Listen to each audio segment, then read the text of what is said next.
Hello, everybody, and welcome back to something entirely new. Get it started up here so we can hopefully see the nice little intro cutscene it has. Today, I think I'm going to be playing some Timberborn. Once it loads up, it takes a while to load. There we go. So, Timberborn is a lovely little colony builder game, which I have been quite thoroughly enjoying the last little bit. So the last couple of weeks I've been building up my own colony, and I know it's been very good. So I decided to go ahead, I'm going to start up a second colony, stream that a little bit. Let's see, how's volume looking? Think you're getting some noise? Seems pretty quiet though.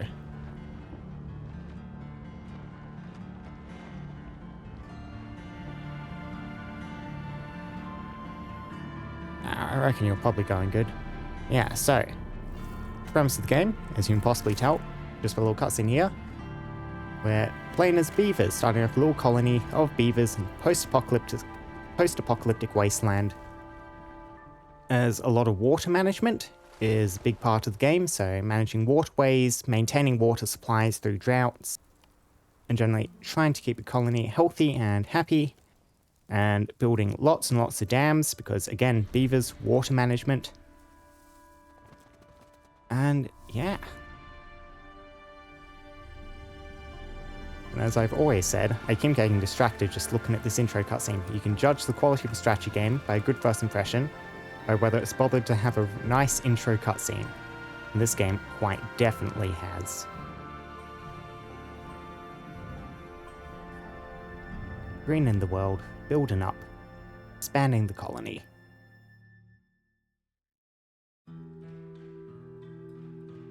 So here we are at Timberborn. So, like I said, I've already started a particular colony, but today we're going to be starting a colony as the second faction. So you start off the game just the Folktales faction, which are farming focused, nature focused. But then, after you've advanced a little bit, which I have, you unlock this second faction, which I have not checked out yet, the Ironteeth. The defectors of the traditional timber ways, they mastered iron and science to build advanced machinery.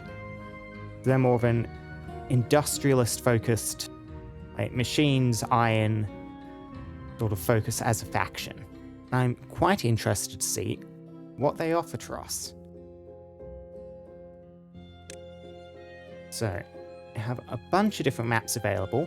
My first colony wasn't just this first map, this lake map, which is one of the little easy ones. I'm thinking we might try something a bit more complicated this time though. Not one of the really difficult ones down here, but I was kind of previewing for you, and I was looking at this terraces map. Many societies choose to settle on elevated areas, utilizing the beaver's newfound luck for vertical building. The verticality and the use of Z levels in this game is something I've very much enjoyed, so I reckon this seems like it might be a promising map to test some of that out on. Normal difficulty, you can modify various stuff, all sorts of numbers, weather chance, like food consumption, water consumption, weights, how adults and children age and die out. We'll just stick with default normal difficulty. And start.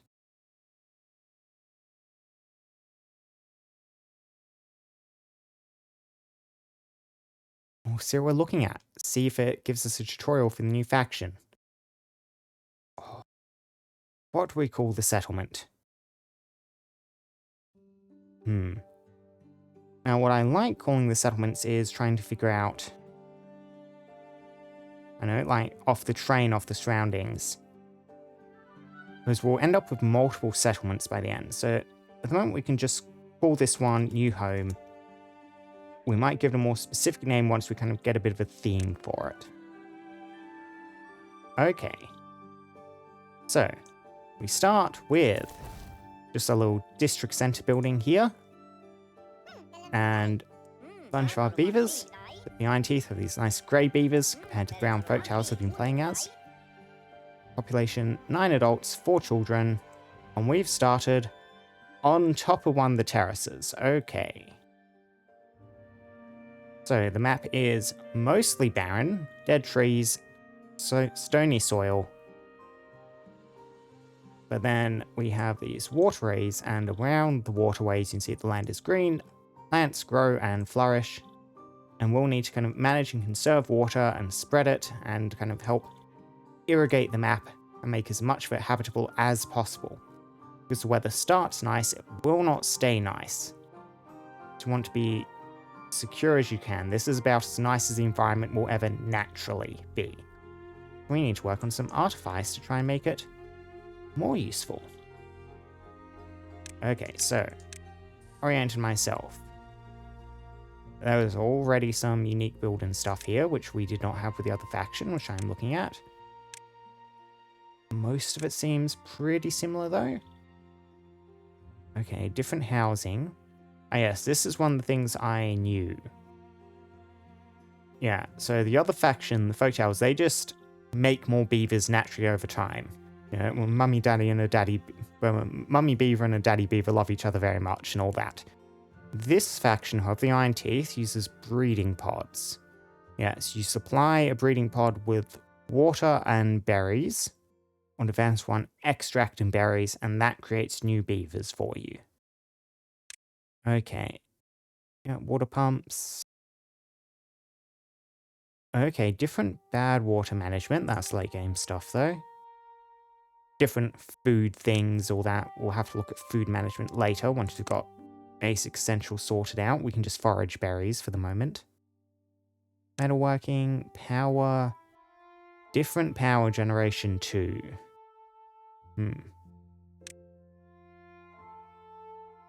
Some different research, but still the same basic inventor building. And then some different well-being stuff as well. But well-being is again one of those things that is not a primary need. So we have our beavers, we have a river going down here, drops down a waterfall, and down a couple of levels. We have this big pile of pine trees, we have this big pile of blueberries. Food and wood. Food, wood, and water, kind of our three most basic resources. So to start getting set up, we will need to gather some of these trees. So we set down a little lumberjack flag, kind of the area that's highlighted around. You can see with the green kind of ring is the area that this flag can reach, quite comfortably covering pretty much all of these trees. So that should be fine. Now, all buildings need to be connected by a path to the district center for them to access it. So each building has a little front point symbolized by the arrow. And we put down a gatherer flag over here. Reach the berries. And that gets us our food. Okay, starting resources, just some berries. And our first lot of wood, once we get it, is going to want to go into making one of these water pumps. Okay, so Ironteeth, we build deep water pumps which have a maximum depth of 6 meters they can pump, which is considerably further than the Folktales could. I don't reckon we're going to make use of that at the moment though. We're just going to want to get the blueprint in there. Another path leading up. And the moment they have logs to do so, they will start taking that down and constructing that building. Yeah, so we need to designate an area for them to cut the trees in. We'll just highlight most of that forest. Sea Beaver has automatically assigned itself to this workplace. It's now out here cutting down some logs. So, our beavers have a bunch of needs. Most of them, however, are not overly important. The two big key ones are hunger and thirst. If these manage to get all the way down to the red, I think they eat or drink about 2 or 3 times a day. So kind of that's down to here, and then after about another 3 days, if they don't have food or water, they will die. They can get by without shelter. It makes them unhappy. That's fine. But food and water are the big things. Once you get additional needs up, what these actually do is they increase their various stats up here. So the working speed goes up, their movement speed, and their life expectancy. So a better quality of life, more needs met. Once you get past those two basic needs, just means a more efficient colony.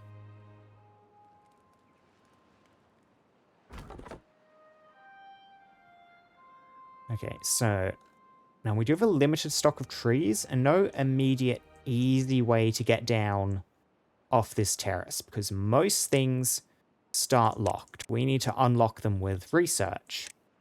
Now, the basic research building, the inventor, just costs logs and we start with that. So once this is done, we can spend another 12 logs to start getting some research up. And then the thing we'll probably want to get very quickly is this forester. So we can start getting more trees. Because this stock will not last very long. They will eventually all be cut down. And the forester will let us start planting more. Let's see. Volume is maybe just a little bit quiet. At least for me, let me just turn it up. Yeah, that's a bit better.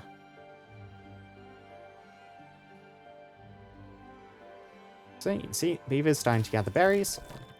And just the stock of berry bushes should regrow more than fast enough to keep all of our beavers happy and in food. We do have some time control, so we can speed that up, but while they're just doing this, let's take a bit more of a look around the map. Yeah, so we've clean water here. Another clean water source, over here, which just flows straight off the map. And you can kind of see some of the opportunities for water working here, because if we dam the river here, and then remove this little bit of natural blockage, the water will start flowing down into here and filling up this basin instead, which would irrigate all the land around here. Now, as I'm certain you've already noticed, we have this browny red water. This is bad water. It is, as the name might suggest, quite bad. So bad water can poison your beavers, rendering them permanently unable to work unless you can make a cure using a bunch of resources we do not have access to yet. And while it can fertilize ground if it's mixed in with pure water, as you can see here, like this ground is fertilized, there's at least a little bit of non-bad water here. But if concentration gets too high, it contaminates the ground, which just kills every plant on it. So you could not grow plants on any of this green. So we'll need to figure out how to control, redirect these sources of bad water. We have 2 bad water sources up here. Yeah, you still need more logs. At night time, the beavers will just go sleep on the ground. They don't need shelter, they can sleep as they are fine. Okay, yeah, so we have another water source up here. It looks like, yeah, a subterranean water source in there. I can lower the visible levels just so we can get a look underground here. Yeah. So back here there is a water source kind of flowing through this underground section. Interesting.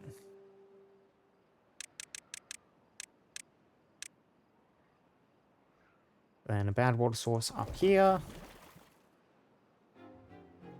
By default, it's going down through there. Lots of waterways here. This will be quite an...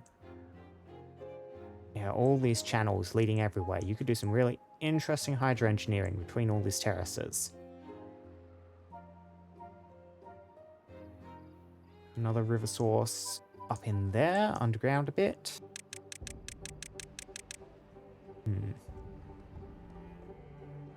Yeah, this has trees and berries. Basin in there that could potentially be filled up with water.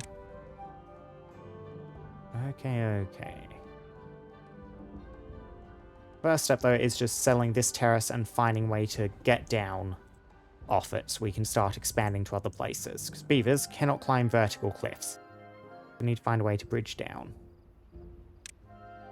So while everyone is resting, we'll just turn the game speed up. Let people get to work. Okay, yep. So, someone will come down here, start pumping some of this water. And then this water source will just keep filling up this river as fast as it can. And this will start building up a little bit of an internal buffer of water that our beavers can go drink from. As you can see, they're starting to get thirsty.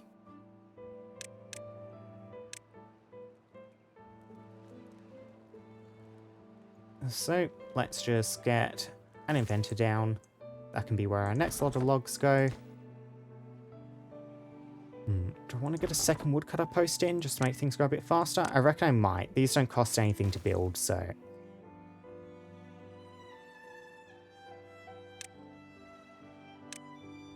Wait, so we're getting more of the trees to cut here.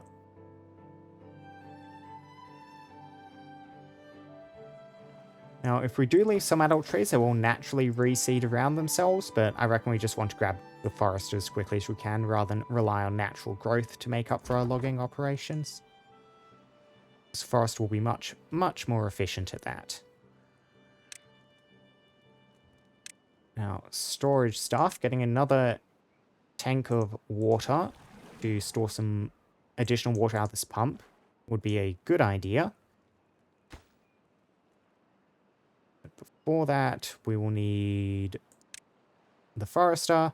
The forester requires planks, which means we'll need an industrial lumber mill. We'll take 20 logs, and the industrial lumber mill needs power. Not much power, 75 horsepower, but we will need a way to supply that. So we have, okay, these water wheels, which there should be plenty of flow in this river to generate that much power. The water wheels in the water sources do actually need flow in the water to generate power. Yeah, that's 25. We also have the options for these large power wheels, which are new to this faction. This uses up to 4 beavers to generate 300 horsepower just manually. Yeah. You can kind of see the layout for this building, so the beavers will climb up there and then start turning the crank manually to generate additional power for us. A large water wheel, which is indeed a large structure. This would need deep water in order to actually operate, to have the sufficient clearance. That can generate a lot. Yeah, the other faction, the Folktales, they are quite a bit simpler to generate power for because you can just build windmills everywhere and they just passively generate power over time. But we do not have that option as this faction.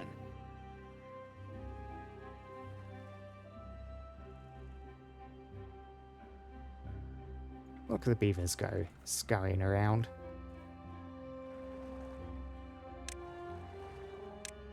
So like I said, we'll probably want to get, let's see, where can we squeeze in the sawmill?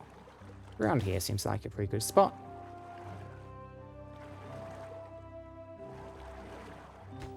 Is that getting the most? These waterfalls can be kind of fussy. I might actually want to put it up a little bit higher just because you can see how the water's pushing out to the side here. That might impact the amount of power it generates. So we build it there instead. Yep, and we get an industrial lumber mill, and this will just attach directly to that water wheel. But you can transmit power further distances by like building these power shafts along the ground, but just attaching directly to a building works too. And this is the only thing that wants powering at the moment, so we'll make the building as simple as we can.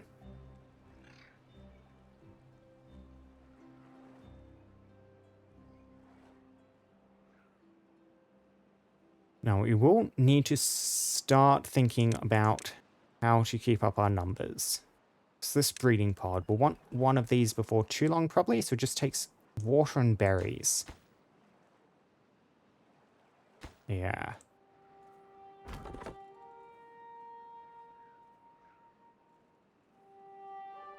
Because our beavers will start dying of old age, so we can't leave one of those waiting for too long. I wonder how you do population control as this faction.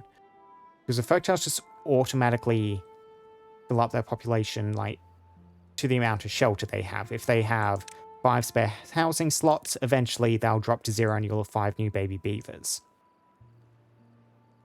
And do you need buildings to get the breeding pods to work? We shall see. It's coming back around to nighttime again. Keep the time moving forwards.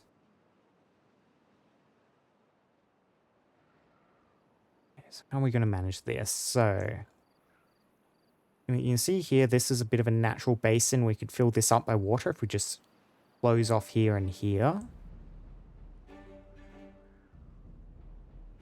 This area is a little bit trickier to seal off because like these wide plains around the edge, quite difficult to seal in. I could redirect water into here, that would be quite nice. Cutting through the ground is something that's possible, but it's quite late game. I might need to be a bit more creative there.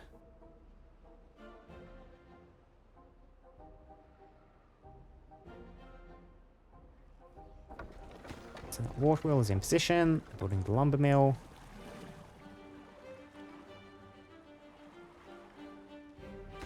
Yep, keep building. Once that is done, I reckon what we'll want to do is probably get a small water tank up and prepared. We can just stick that, I don't know, somewhere, anywhere. Stick that there for now. And that will give us space to store 30 water, which this pump produces. And this one pump should be able to produce enough to kind of keep all our beavers in water while filling up that supply. And we will want a surplus of water. We'll want quite a healthy surplus of water.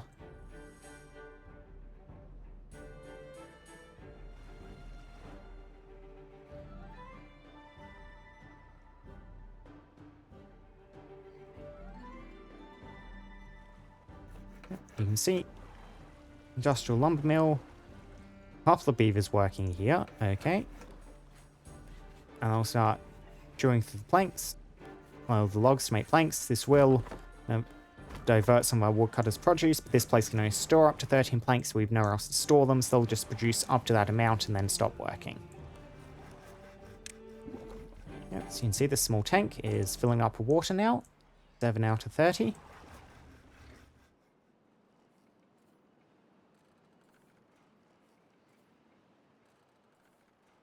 That all done, let's have a look at this breeding pod business. So, the Ironteeth is preferred and only way to reproduce. Nutrients are brought by haulers, the unemployed, and workers after work. 5 water, 5 berries. Is that per beaver, or will I need to pull those nutrients multiple times? See what sort of UI we get once that's complete. You see the beaver carrying water over to the small tank.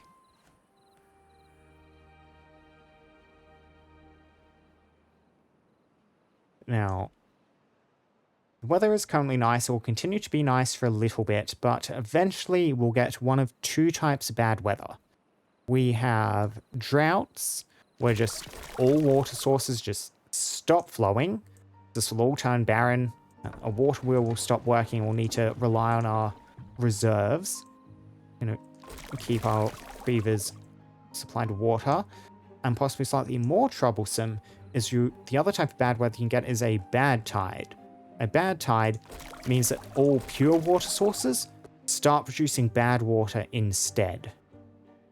Now, on my other colony, I pretty much have bad tides negated. I've got my water sources all penned in, so the moment they start producing bad water instead, there's some floodgates switch over, it redirects the water out and away. So if I wanted to do that here,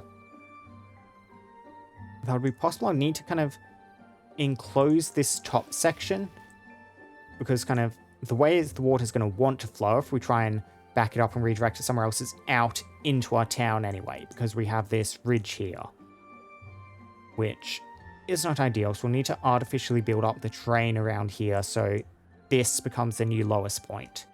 And in the event of bad tide, bad water will just flow over here, waterfall down to join this pre-existing bad water river. I do probably want a second pump. Which, yeah, we can just put in next to the first.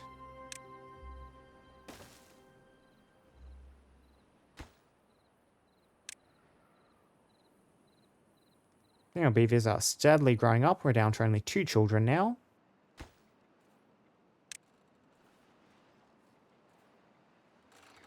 Okay, so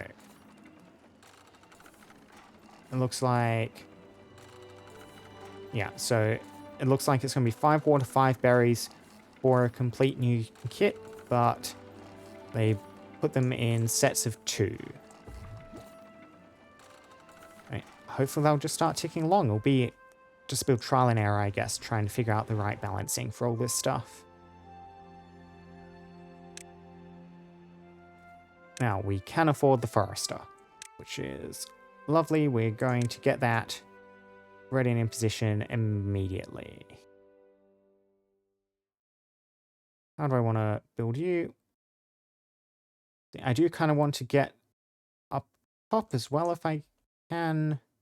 And you can see there's this little natural stairway, which if we want to get up to this top section, the beavers can take that. I think I would quite like the ability to plant trees up there. So yeah, we'll just position the forest as something like that. The exit's on this side, so you can see it extends a bit further this way than it does that way because of that. Let's get the forester built, get some more trees in position. So let me look, what trees we have access to? Okay, so these are the things our forester can plant. The forester can also plant more blueberry bushes, should we need them. We seem to be doing fine food-wise, however. Coffee bushes, which are new to this faction. Every 3 days, they produce 1 coffee bean, which will then process otherwise.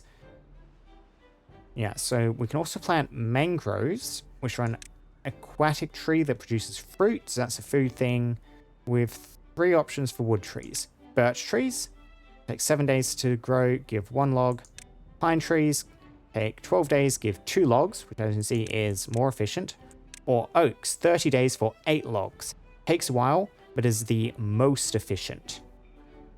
I reckon we'll probably just plant a mix to start with, and then, because we want a little bit of wood quickly, so we don't have to wait too long before building anything. And then kind of as the oaks start growing, we'll start phasing out the shorter growing trees for more oaks. Yeah, and we have bots in chat once again.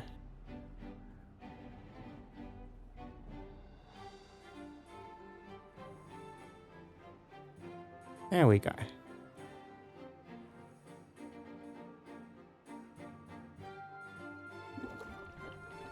And yeah, we're not quite keeping up with our water needs just with this 1 pump, so we're not managing to fill this tank up to the brim, which I'd like to see. So this 2nd pump really will be necessary. And this breeding pod will just start working away.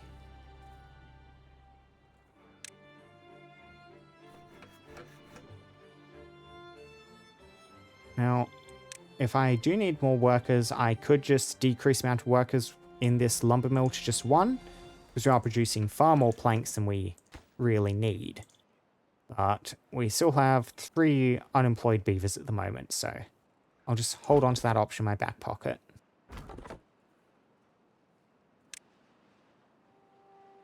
Yeah, cut down these trees too. If you can, just generally cut down all the trees. I like that one. That one's outside and will eventually grow up. Cool.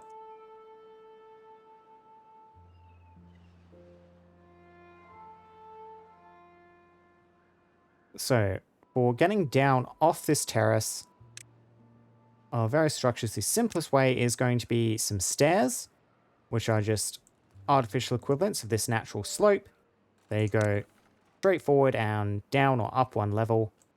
Now we are looking at a 2-level gap here, so we'll need to combine these with a platform of some sort. So we might have a platform here, stair on top of the platform, and then down to there, then another platform here, stair, stair down, and that'll get us down to here. Yep, so both of these water pumps pumping away.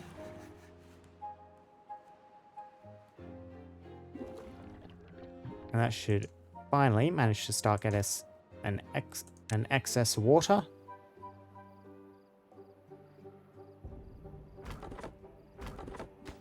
Now, come on, get this forester ready.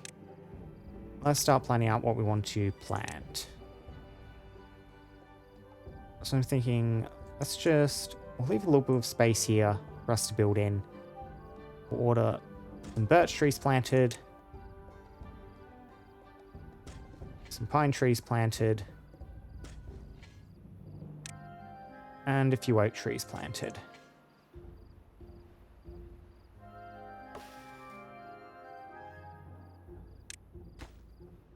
The forest will get to work immediately once they're ready.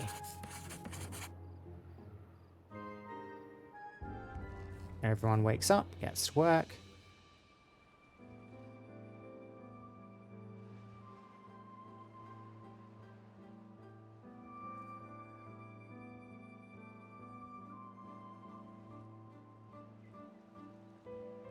Now, let's see. So for controlling water, the only building we start off with is this dam, which is essentially a two-thirds block, really, with an open top. So we could put a couple of these kind of down here to ensure that in the event the water stops flowing, there will be some that ends up caught in this river here, which will keep this land fertile. Which will be quite important. But these things are also quite expensive, 20 logs apiece, and we do not have the logs to spare at the moment. They're just a little bit of a slow start on this map. The forest is in fact done, and you can see they've been planting some birch trees, which are now starting to grow.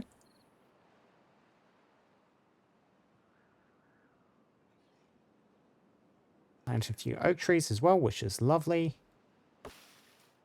And yeah, 8 logs in 30 days means oak is the best way to get wood, but we're going to run out of timber probably before those 30 days are up, so we want at least some birch in position.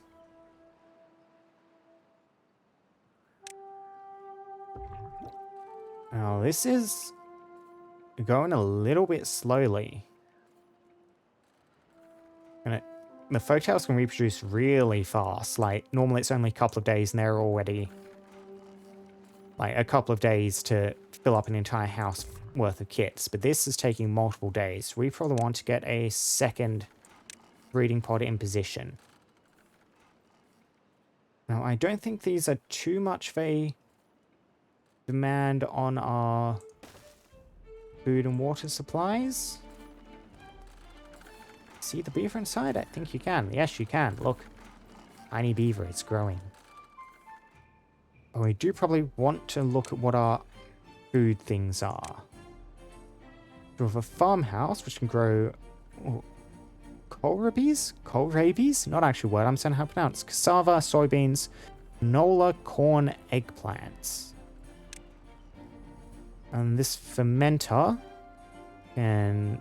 Okay, fermenter processes cassava, processes soybeans, you need canola oil, processes mushrooms. Yeah, waiting for nutrients, I'll get to work on that. Oil press, okay, turns canola into canola oil. A hydroponic garden. Okay, hydroponic garden just directly turns water into mushrooms and algae. Now the food factory processes corn, eggplants, and algae into edible forms.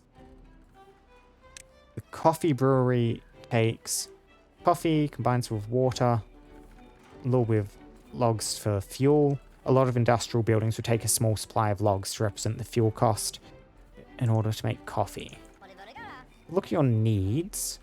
This gives you kind of a good indication of kind of how valuable, how difficult different plants are to make. So yeah, so the kohlrabies, you can just eat raw, presumably. Same with the mangrove fruits, which we saw the forester could grow.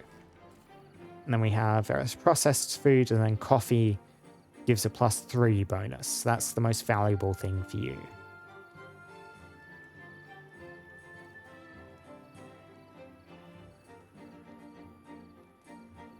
See, so social life campfire, rooftop terrace, those very simple recreational buildings. Various other things. Yeah. Okay, okay.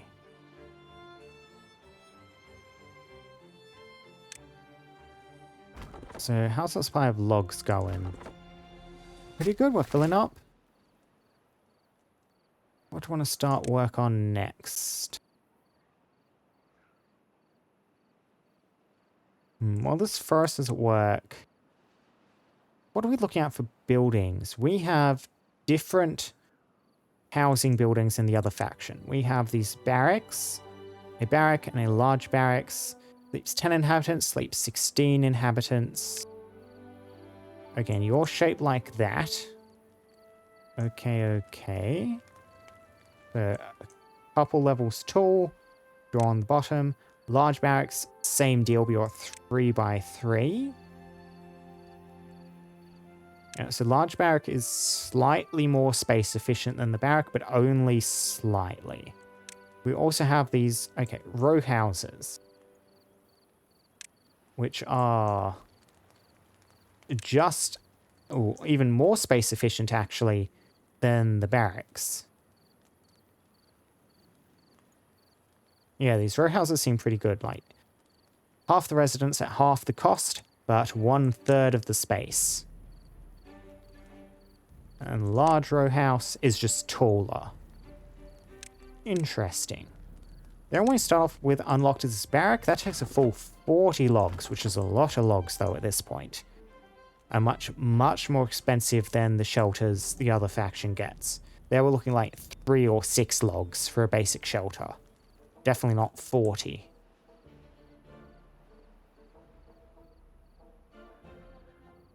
So we might just have to try and survive with this -3 no shelter debuff for well-being. We'll get to it eventually.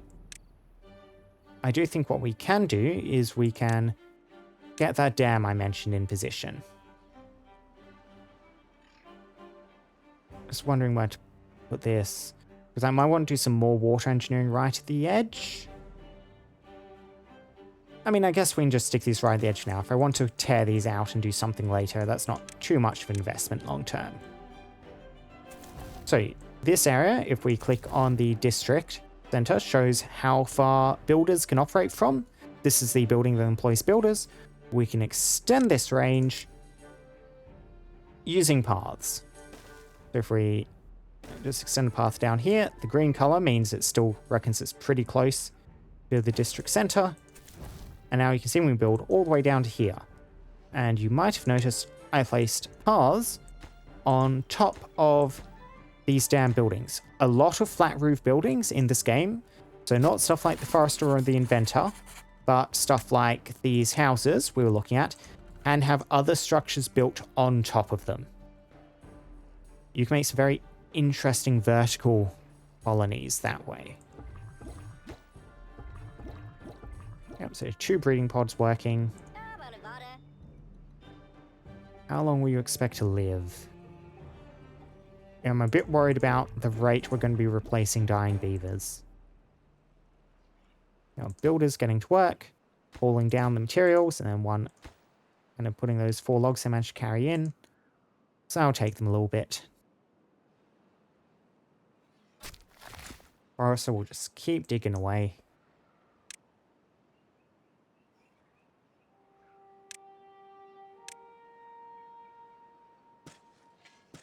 Make sure that as these additional spots become available, we get beavers kind of working on replacing them. These tree stumps.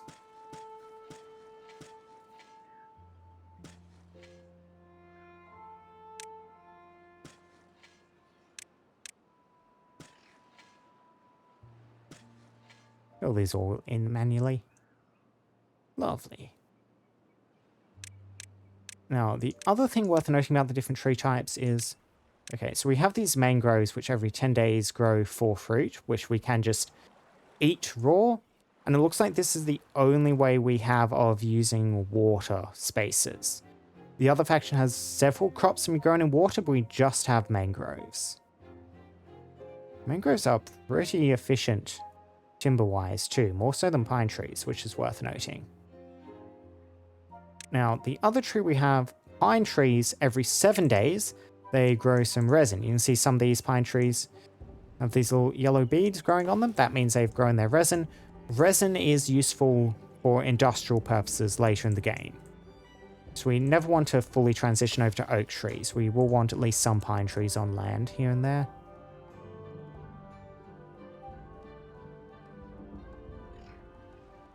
Look at them working. Now, this is a very fun game just aesthetically to look at.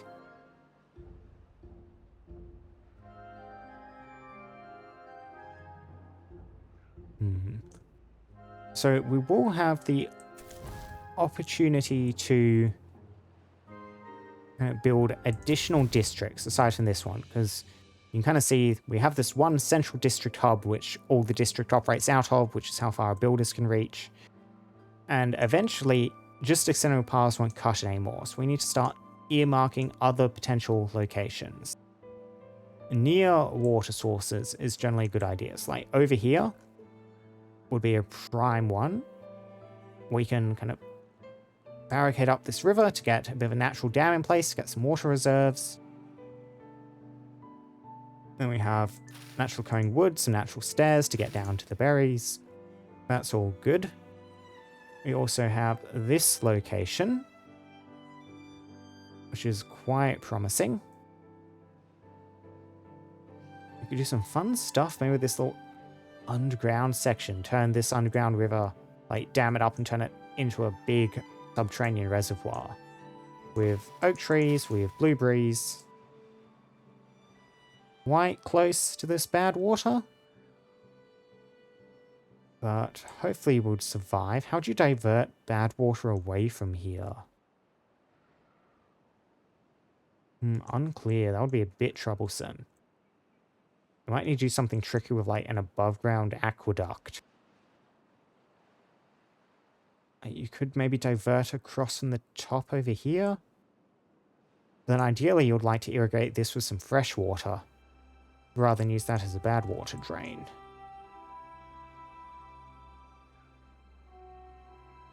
Any other prime locations? Not really. I reckon those are the two alternate settlement locations. They'll need to do some bigger scale hydro engineering to kind of irrigate land further out to activate others.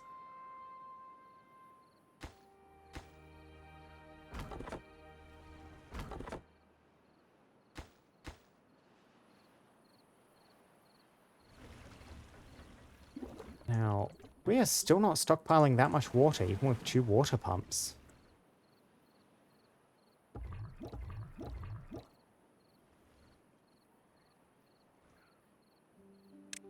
I'll keep an eye on how they're working here, but I might need to get a 3rd pump in already.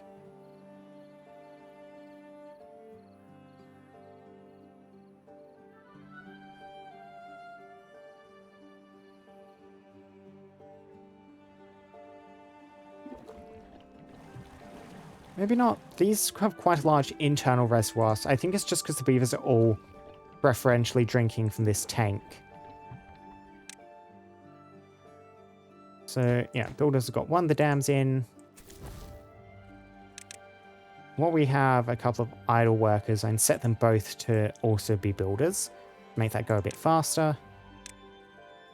And I'm thinking we might grab another water tank here.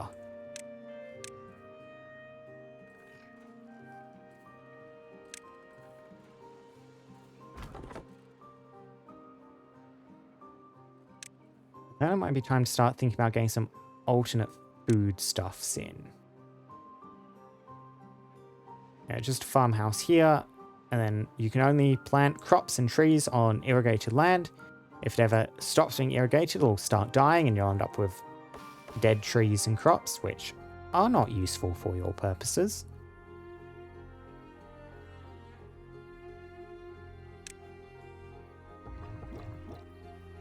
First beaver is almost ready.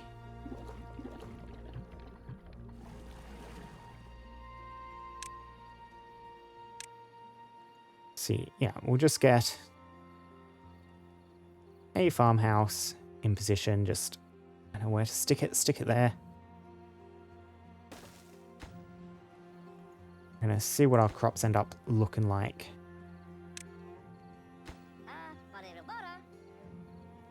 Yeah, if we get the coral bees and the shelter up, that should take us up to +4 well-being, which will be enough to make everyone move faster, almost be enough to make everyone work faster.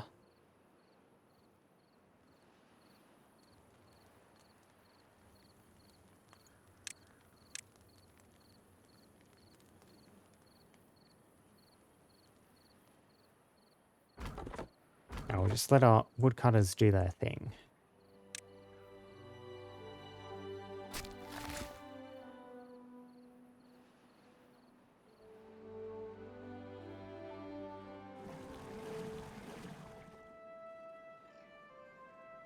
As you can see here, we have the dam in position. So I think that has actually increased the water level in this river slightly. And in the event the river stops flowing, the water will stay at that level at the top of the dam. There is water evaporation that will decrease over time, and during longer droughts, that will no longer be sufficient.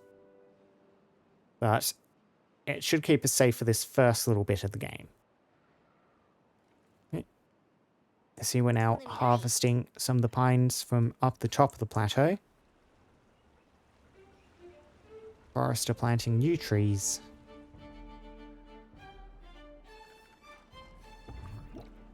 New baby was born. There it is.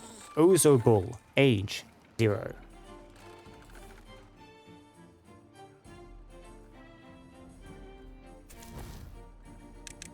Okay, decrease a couple of builders. So we have some spare beavers who can go and become farmers.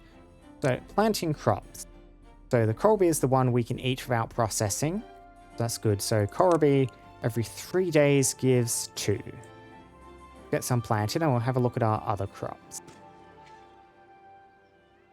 Let's see how they work out. So cassava every 5 days gives 1. And every 4 cassava are processed into 10. So slightly more than 2-to-1 ratio, which puts it around on level of the kohlrabi, it looks like. Soybeans, 8 days for 2. And is processed 6 to 20. Slightly more than 3. Does also take canola, however. The mushroom stuff, that's the hydroponic gardens, which we're probably not looking at yet. Yes, this canola is various industrial uses, 9 days for 3. Which is not that bad of a return. How do you process canola oil? Oil press, 1-to-1, okay. We only need a little bit of canola to be mixed in with other stuff, though, it looks like. So it's a bit more efficient than just that 1-to-1 might indicate. Corn and eggplant, and that's ration stuff. Corn 1-to-5, eggplants 1-to-6. Yeah. Those will be quite efficient once it's online. But this takes more advanced stuff, like we need to be metalworking to get this active. Metal parts, that's a new resource. Yeah, a metalsmith. So, raw metal into metal parts, in addition to metal blocks, which are the only metal resource the other faction really had to worry about. So metal, we salvage from these old ruined towers, and just like a lumberjack or a gatherer would. It's just quite passive, kind of one beaver goes out, slowly gathers metal over time. Quite easy. These are limited, however. Eventually, and this is quite a long term eventually, because there's a lot of metal in each of these ruins, we will need to build a mine on one of these underground ruin sites. We have one over there. One over here. Any other underground ruins anywhere? If I lower this level so we can just see, okay. Because these go all the way down to the base layer. That is a deep pit here. Yeah, so one there. One here under the water. Which is why I did not spot it. That's interesting. like dam this, redirect the water over the back here, open up that location. We need to get clean water in there probably. And this one over here. Interesting, interesting, interesting. This is probably the easiest to access if you set up a colony here. Like, it's a little bit of a walk, but, you know, we can eventually bridge way up this cliff, kind of have some stairs or whatever leading down to here, and some miners up to labor. Negative average well-being. Do need to get shelter in position.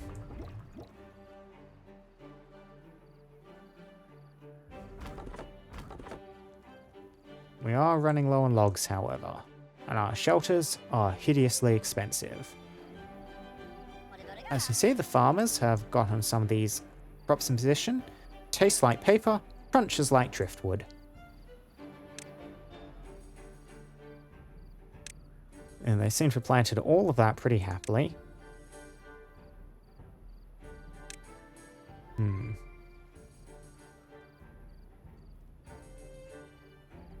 This fermenter is pretty cheap if we wanted to also get some cassava going. Sure. Let's get the farmers also working on planting cassava.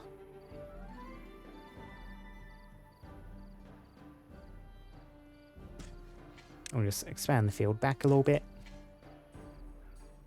I'll just need to remember I've done that and get them to actually build the fermenter to process that into an edible form at some point.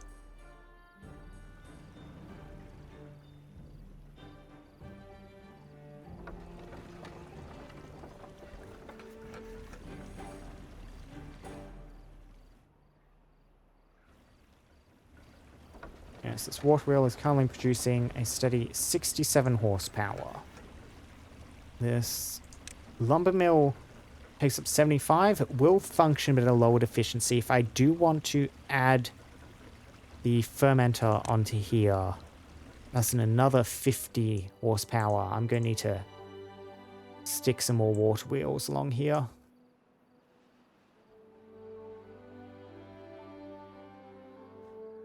Yeah, there's just not that much pressure. Like, this river is only emerging from 2 source tiles over here, which means it's not that much water being produced here overall. Quite a limited supply.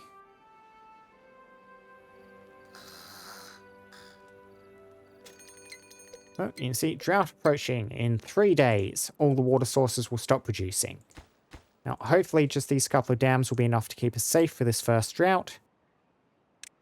We wanted to start thinking of ways to get more water into position in kind of ready in reserve.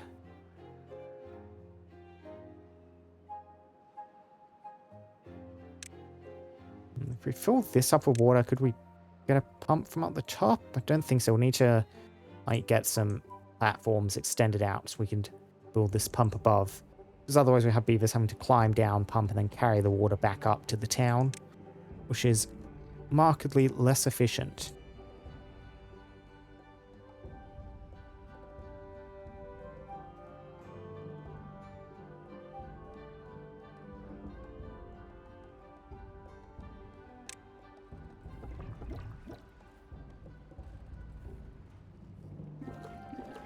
We have kind of build up both of these water things at this point, though. So I do think it is time for some more water storage.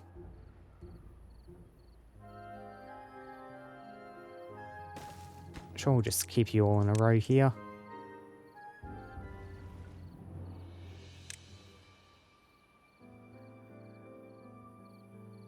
See our crops slowly growing in. We are at the halfway point for our first harvest. One of our lumberjacks has chipped their teeth while cutting a tree. There are a couple of different conditions you can come down with: injury, chipped teeth, stuff like that. The chipped teeth just comes from cutting down trees and makes you massively less efficient. So to counteract that, you can build one of these, a teeth grindstone, and it's just a little station a beaver with this status condition can attend to remove said condition.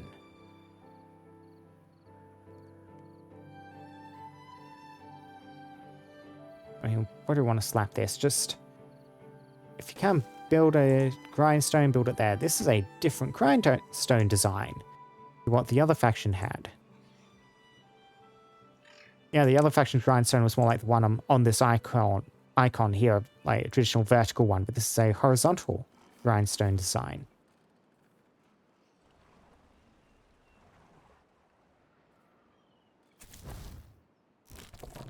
Oh, we are running out of berries.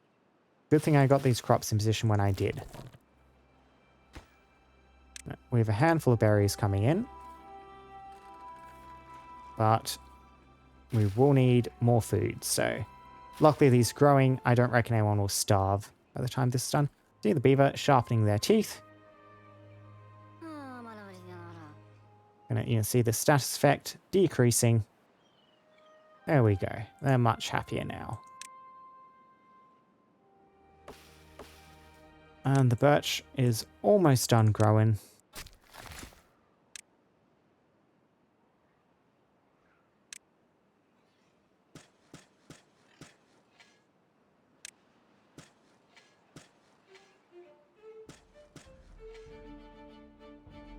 Keep our forester busy, give them some more assignments.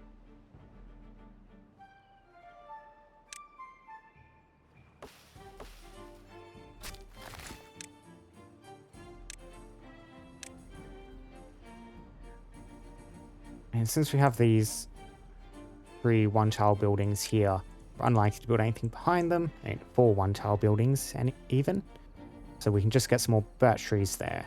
I kind of wanted to leave a little bit of too wide space here, because a lot of buildings are like 2x3 or 2x2, and so could squeeze into here.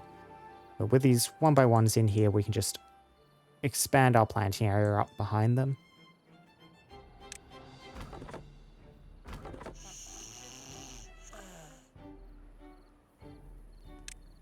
Now, other storage stuff rise. These...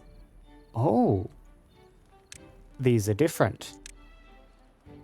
So we store bulky goods like raw logs in these industrial piles. Now, for the other faction, these did not have an enclosed top, so you could not build stuff on top of them.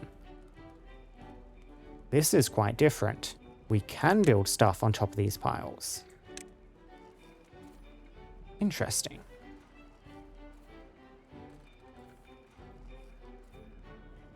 I mean, this costs 12 logs. I think I will get one of these in just to make stuff go a bit more efficiently, since we're going to be getting our first new logs coming in soon. And just having a centralized stockpile where all these can be dropped off would be wonderful.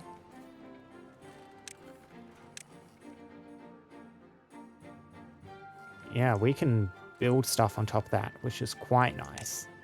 For the folk towers, I often found myself building these like industrial store piles out around the edge of the settlement rather than the core, because you could not build on them. But if we can stack things, that'll be quite useful. And you can see here our first crops coming in. Should help deal with our hunger problem.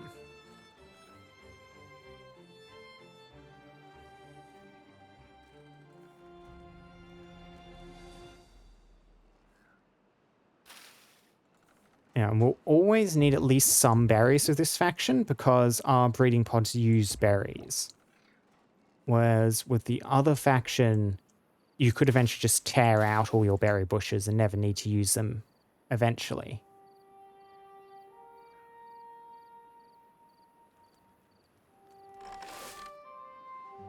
On that note, do I want to start removing some of these? Maybe. They are of limited utility. You can see the drought has started. This will last for 3 days. And this has stopped producing water. So now we kind of just have the water in reserve stuck behind this dam to try and tide us through. And everywhere else on the map, you can see things are starting to dry up. Water will flow away out of the rivers.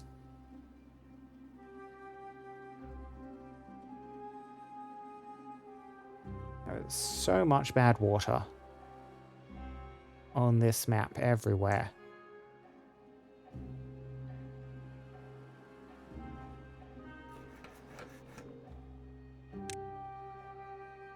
Okay, yeah. So one of our beavers just died of old age.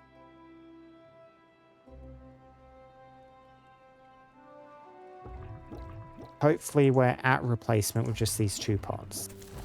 We shall see.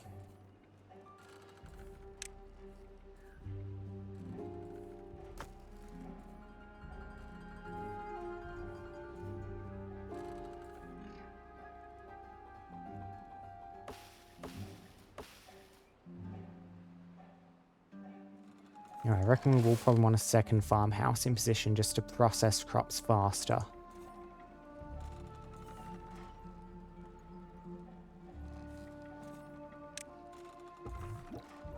You need...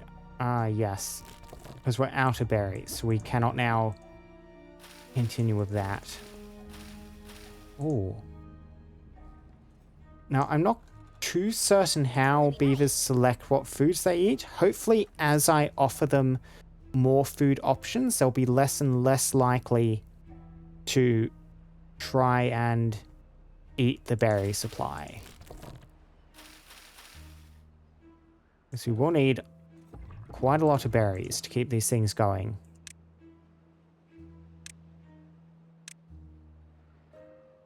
We build another farmhouse here.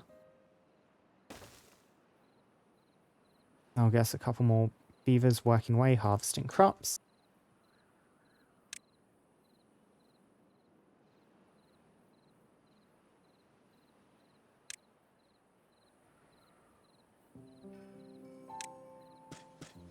Get some more oaks in. Well, let's get an oak in there as well. Yeah, because we're struggling on food. We're almost surviving, but not quite surviving, not comfortably.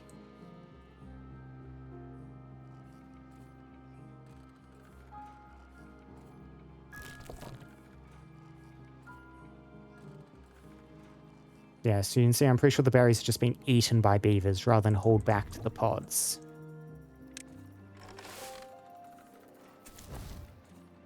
Okay, so... no beavers in position to start planting yet. Who do I want to call off work to go do that? We can probably pause one of the lumberjacks for the moment. I do want you pulling in berries as they come in. Research is very important to keep going. Well, we don't need planks for the moment, so you get back on food supply. Are those fertile tiles? We shall see. I suspect they might not be.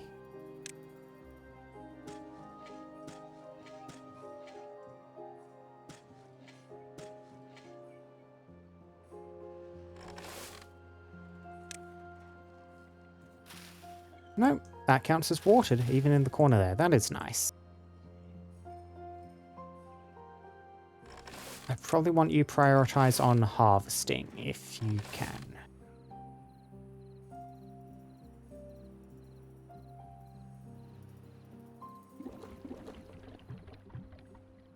Yeah, we're kind of coming down on just 1 day left. We still have water in the river, so that has worked for now.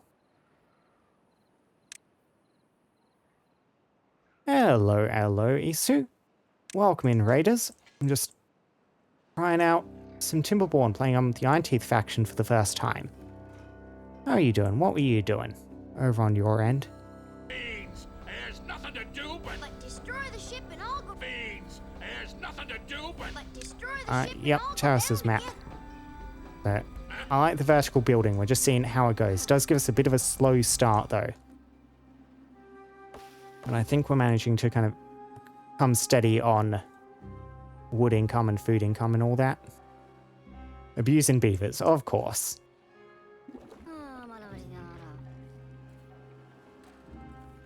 Do not starve, friends. And the cassava is coming in and I have not set up my fermenter yet. We have enough timber to actually get that set up. No power even coming in during the drought, though. Right, let's get another water wheel set up. I don't even want to set you up here at the moment.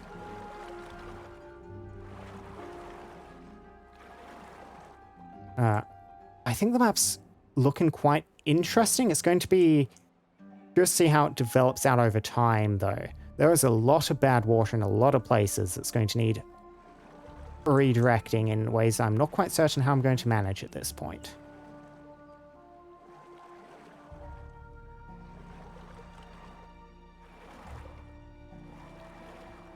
If I set you out here...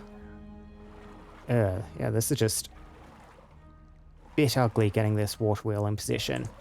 Gonna stuff myself over, I think, with this pump placement.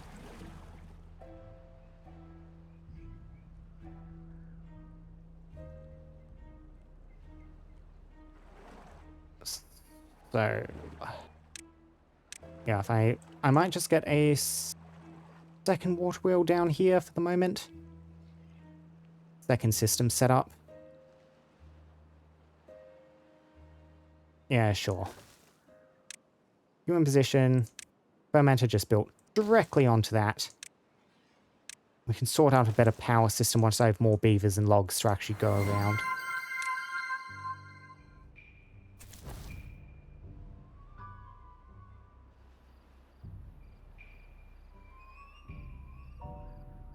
Almost at the end of the first drought. No, I have not had this game for very long. I've kind of... this is only my second colony.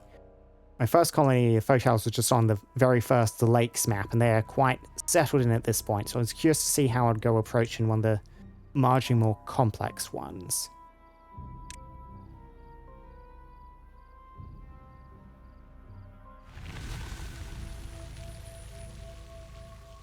Sweet water flowing back down the river.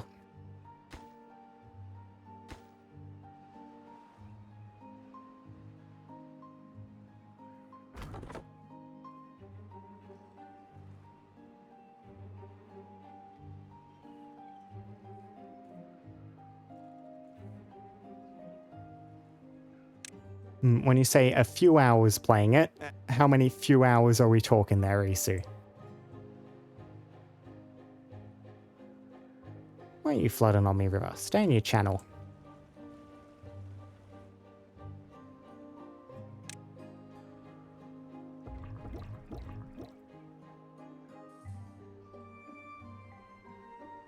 Come on, replace the beavers. Get more berries, feed more berries into the breeding pods.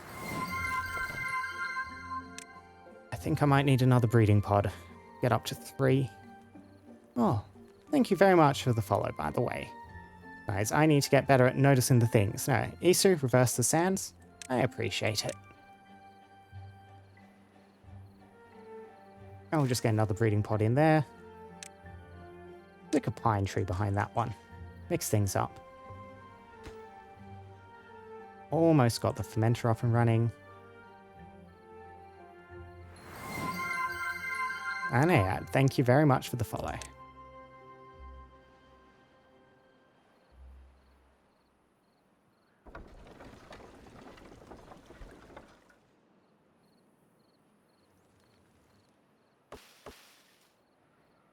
Now we are kind of standing on top of logs at the moment. I really need these oak trees to come in. Yes, recipe, fermented cassava, please. Now I just need a beaver to actually do that for me. We can get by with 1 builder. We can get by with 1 builder, I reckon.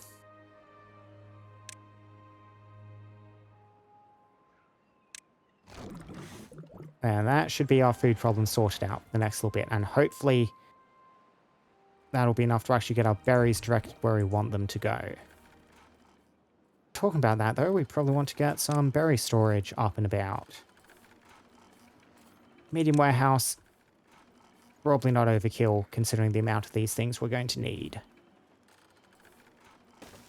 Slap one of those in there.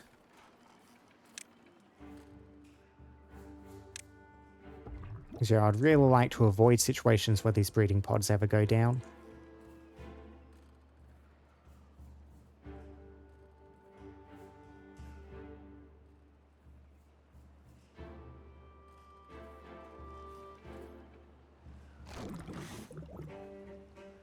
Yeah, and I reckon we're good for food now. These farmers labouring away, that's going to keep us steady for the next little bit.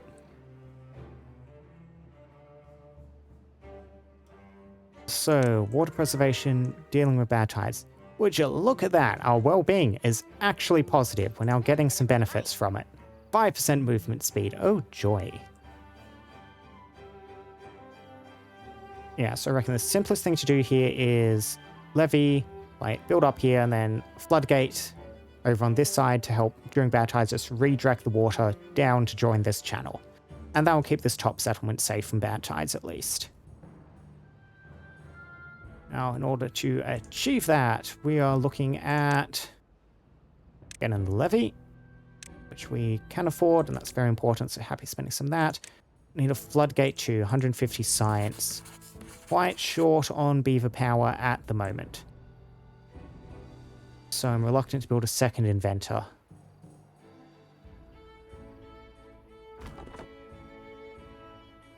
I think we can get some levies in here at least, so that can be where our next lot of logs go.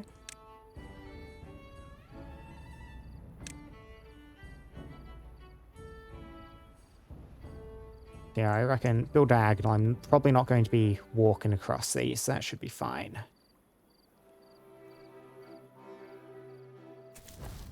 Some paths leading up, just use the natural staircase. Yeah, that's got our builders as far as they need to go. Lovely, lovely.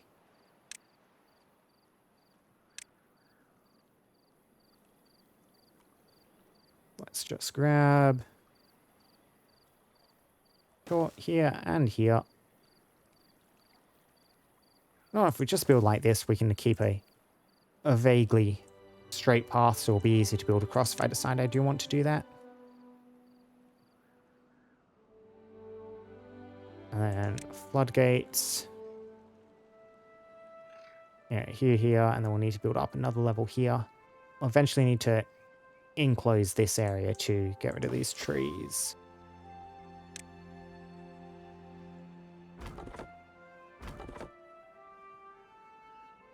You cannot quite reach everywhere you need you to be. You need to get down to like there too. So I think we might get rid of that lumberjack flag for the moment. It's paused anyway. Relocate the second one up a bit closer. Yeah, just there. And they'll be able to clear out some more of those trees for us.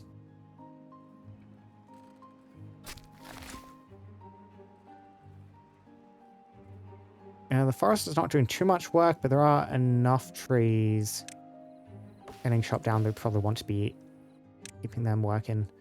What I might do is start switching some of those over to pine trees now.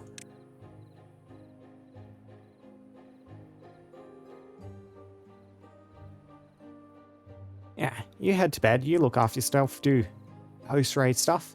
Thank you very much for the raid once again, EC.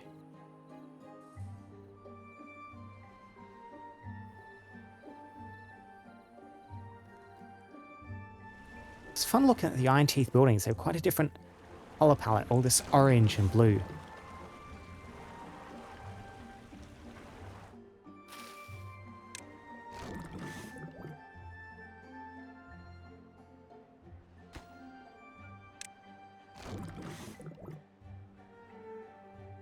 Now, while we're retrieving cassava hulls, it's probably worthwhile just keeping you on pause.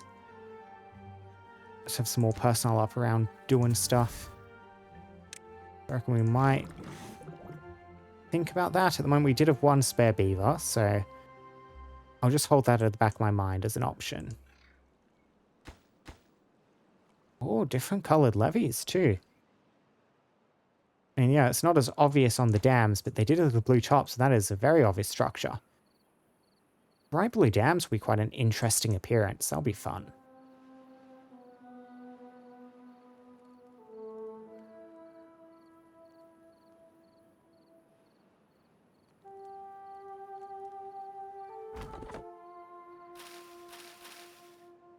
Okay, now the cassava's coming in, so we'll just keep the fermenter up for the moment.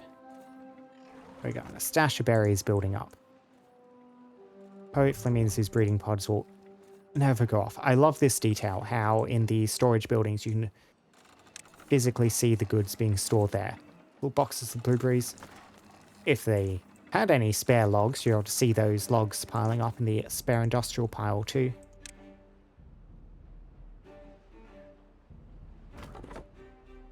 Yeah, take down some of these pine trees. Need resin. I'm certain I can get an artificial pine grove in.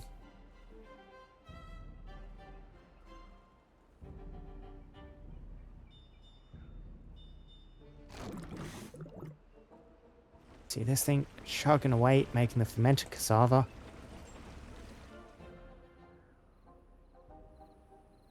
And you see where these levees in. The water's now backed up behind them. It's just flowing over the top.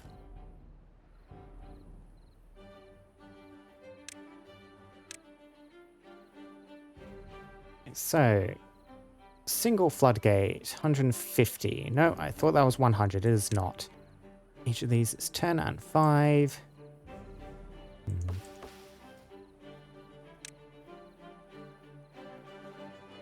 While we have the spare time, I might as well... Yeah, we'll get a levee there. They'll still leave one for the water to flow through. That should not constrain the channel too much. Between the two sources, it should be able to flow through there. We'll kind of start getting these edges built up.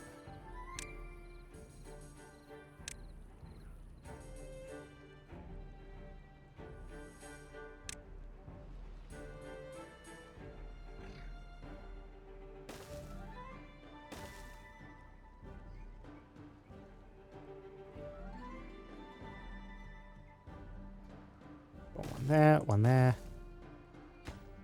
Maybe not that one yet. I have bad experiences with beavers sticking themselves in locations by building the wrong way around. I'm certain they try to build like from the first thing you place to the last thing you place. So if you start at the back and then work your way forwards, they'll like start there and then build down. But sometimes, especially when you're combining like stairs and other supplies in there, which use additional materials, like if they have an easier time finding planks and logs, they'll sometimes start building stuff out of order. And I have had beavers do stuff like brick themselves into alcoves behind stairs and the like.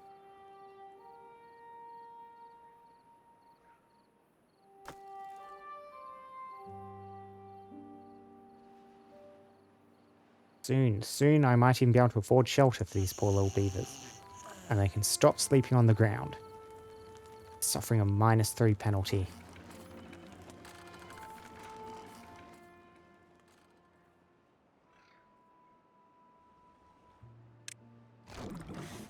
And the cassava is all processed. We can just pause you for the moment.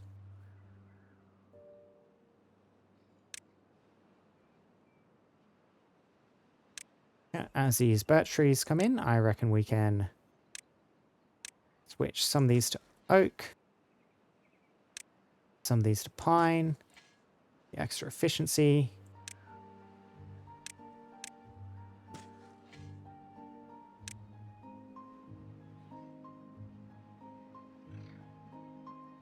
Priority 4, let's see, priority first. Yeah, then order you built things in. Yeah, and the materials are available. Yeah, that was kind of how I figured the priority system worked. Sometimes it's a little bit like you redesign a builder halfway through and the beavers end up in slightly odd situations we're not expecting them to.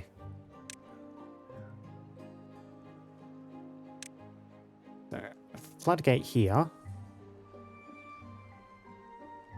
Okay, I hadn't realized that demolishing items use different...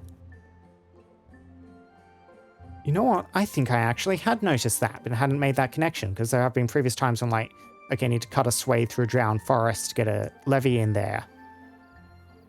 And yeah, they do. They run away from the district centre when they're doing that, don't they?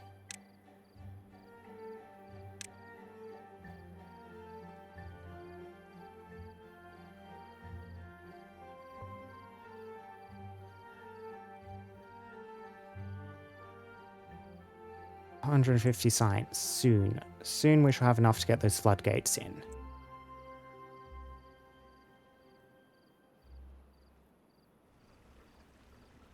Yeah, this river is going to be very difficult to maintain enough water in once you get to longer droughts. Because we're looking at a very long retaining wall if we want to make this a deeper channel. We do only need to do it to one side, which is nice. That's going to be a lot of timber. And this riverbed is shallow enough that once we get to droughts of any real length, it's going to start drying out. Down here is a bit easier to get some deeper dams and stuff in.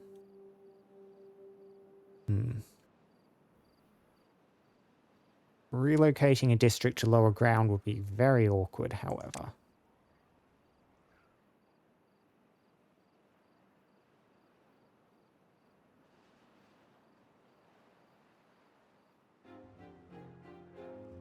Yep, as they continue to cut these trees down, we just replace them.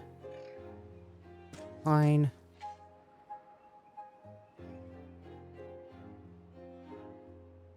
Yeah, demolishing considered between low and normal priority. The normal build and demolish. Yeah, the build generally gets done first. Yeah.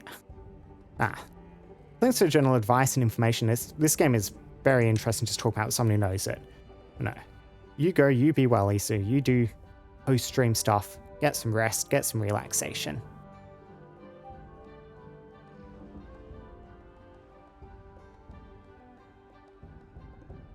Beaver's clearing away the pine trees up the top.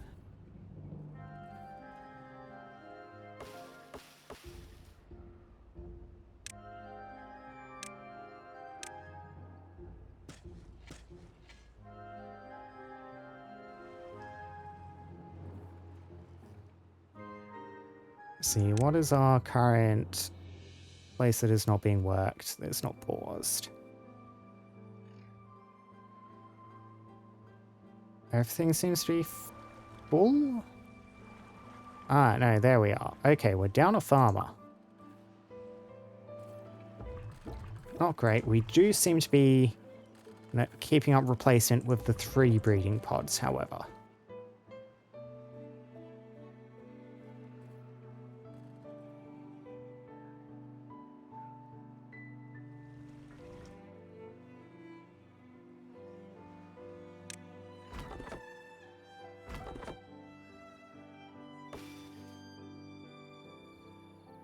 Yeah, you are slowly chewing these pine trees back.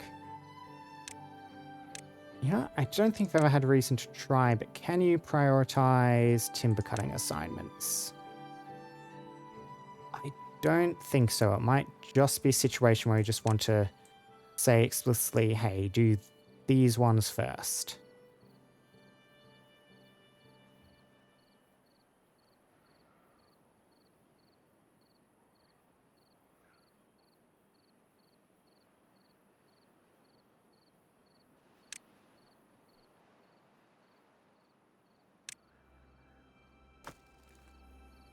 Finally got some logs in the stockpile.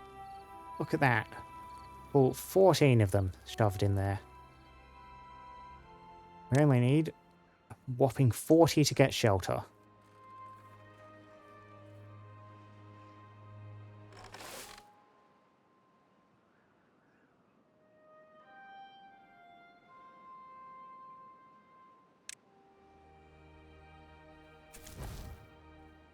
I might just drop back down to 1 builder for the moment, so we have full contingent of farmers labouring away.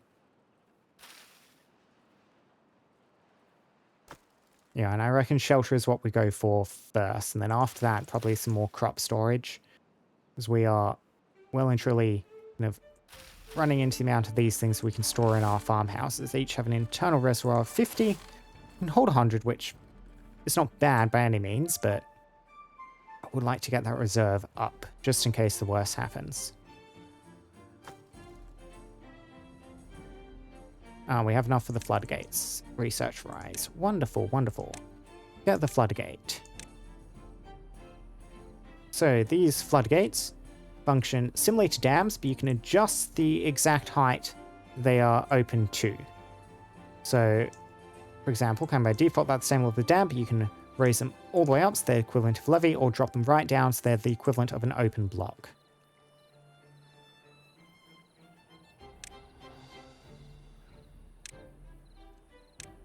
So we'll want a floodgate right around there.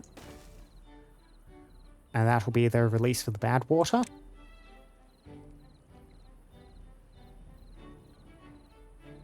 And hopefully they'll manage to build that first. Okay, so we get a levee in there.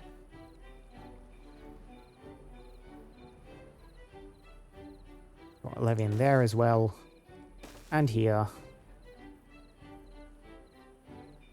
And there as well. And that shouldn't lock anything off at this point. Actually, that one will. I suspect. Oh, bugger. I don't know if they'll be able to finish this. I might have blocked them in incorrectly. Yeah, because the beavers cannot cross diagonal, so beaver won't be able to walk from here to here to finish building that up.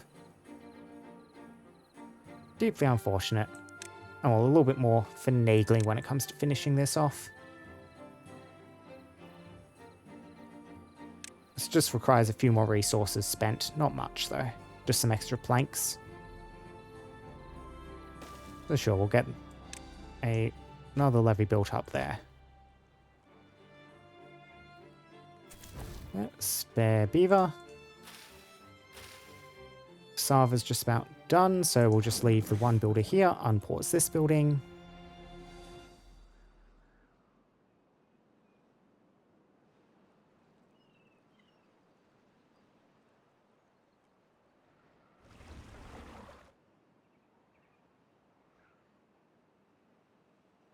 Yes, cut down the trees.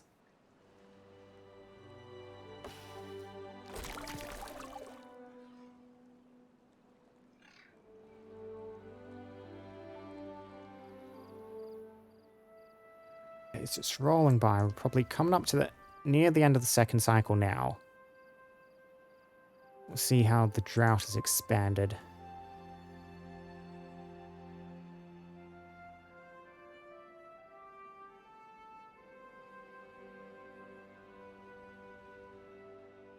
Yeah, how am I going to drought-proof this plateau? The really, really long retaining wall does stay an option. Only one hell of a retaining wall, though. Oof. You could mess around with fluid dumps, maybe? Do something like a little internal reservoir, like build up a smaller levee in the middle here and then just dump water into it. That might very well be more efficient than trying to build up this entire riverbank.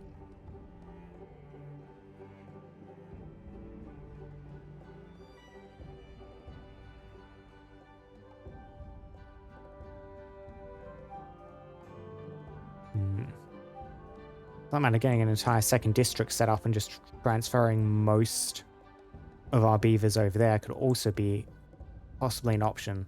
Like, this place looks much, much friendlier when it comes to setting up permanent structure. I need quite a bit of wood to get prepared for bad tides, but you'll just direct the bad tide out over here into this pool. You can kind of cut some dams up here, dam up there. Another dam right in here near the riverhead. That could work.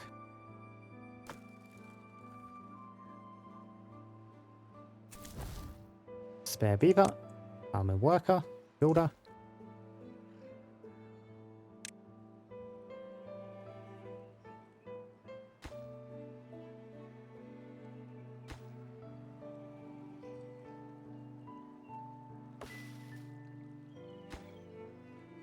Yeah, so final steps on setting up this levee. Yeah, so we get you in,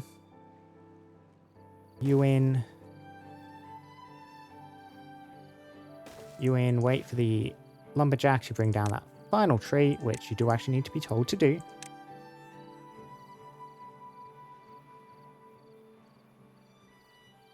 And then once all of those are completed, we'll just have to do some messing around with a couple of platforms in order to kind of gain access to here. Okay, second drought, 3 days. That's fine. Or maybe we should actually just grab some stairs and just put them down there. That might be a bit more efficient. You would have difficulty reaching those, huh? Yeah, through this big tree plantation we've got set up, the builders can't reach this part of the river from down below.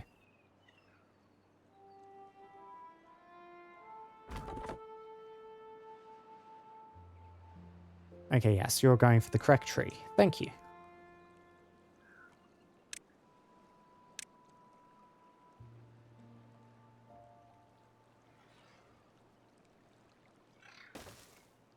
I'll get that command in place. Yeah, they can't reach that, so I don't need to worry about that being done too early.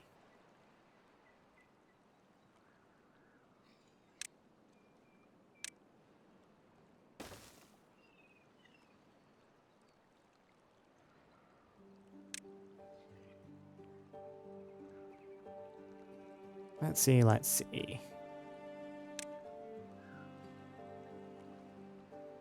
And we can get another levee in here and then another floodgate just there. So how do we get beavers over here to work on that? Some structures. We have platforms costing a lot of research, which we don't really have spare. We can just stack these one platforms. It is considerably less efficient. Resources rise than doing something more complex, but it might be what needs to happen. So we've got 8 planks spare before we need to manufacture more.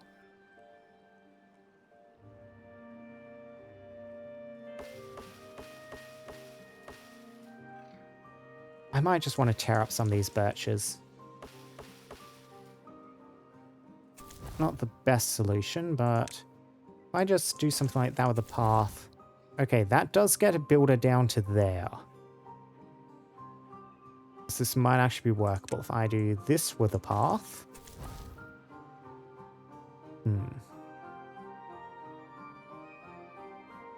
Did that alter this? Hang on one second. Demolish buildings. Why did building a path down there reduce the distance the builders could walk this way?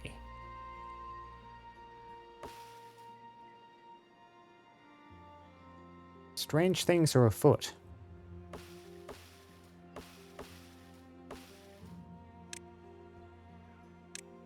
Yeah, I reckon for the moment we are just going to clear planting area on some of these birches. Since most of these were cut very recently, so they're quite new, not too much space lost here. Now, unfortunately, we cannot build a path right over the top of them. Mark resources. Delete those, please, once you get the time.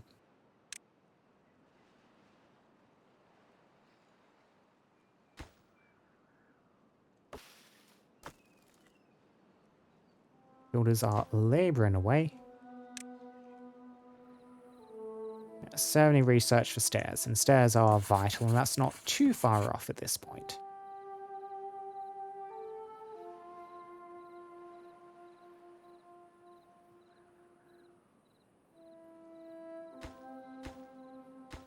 Almost done setting up the levees. 36 logs, and it's lovely.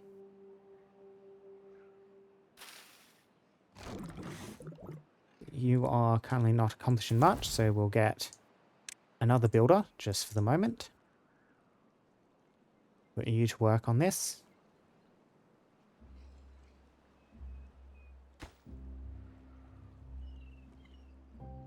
And they haul 2 logs at a time. So, yep, so that's that.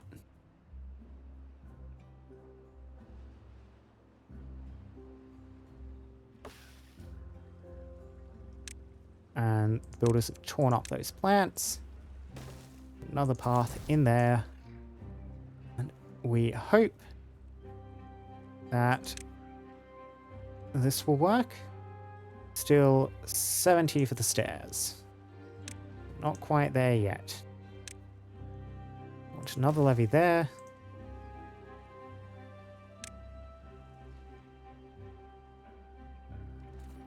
$65, $66, yeah. He'll finish tomorrow. He only produces 1 an hour.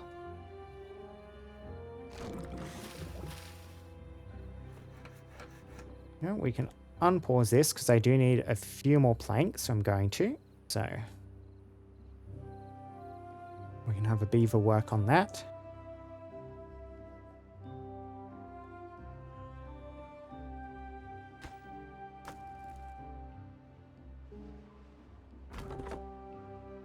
Supply of logs is starting to get to the point where I'd be comfortable getting some shelter. Yeah, let's do it. Barracks up. First one. I want to build you to level or now facing front on, I think. And now they'll drag 40 logs over here and they'll give 10 of our inhabitants somewhere to sleep.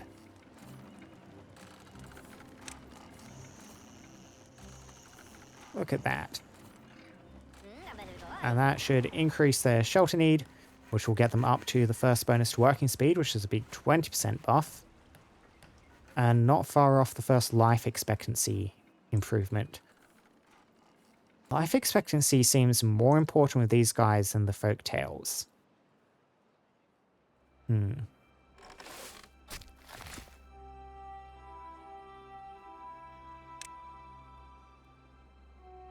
These are mangrove trees. So these just gathered by a gathering flag, planted by a forester. Yeah, just clogging up this waterway of mangroves could be useful. Oh yes, we have enough for those stairs now. Get those.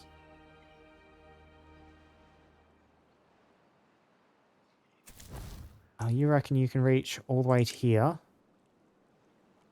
Let's just see if this will be sufficient.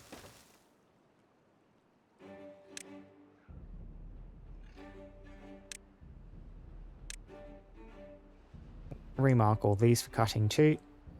I don't really need any of these left alive, so...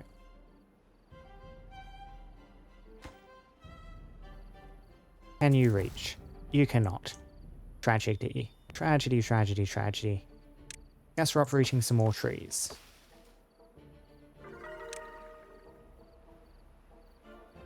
Let's see, let's see, let's see.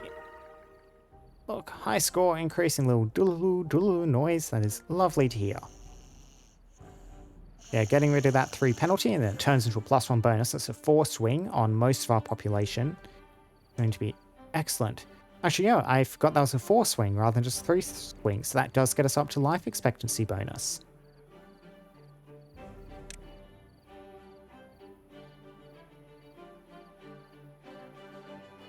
And you guys will just have to chew your way through these trees in order to get the path in. 4-day drought this time.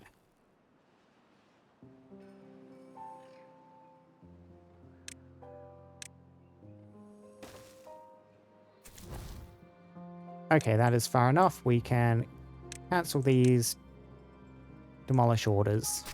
Perfect.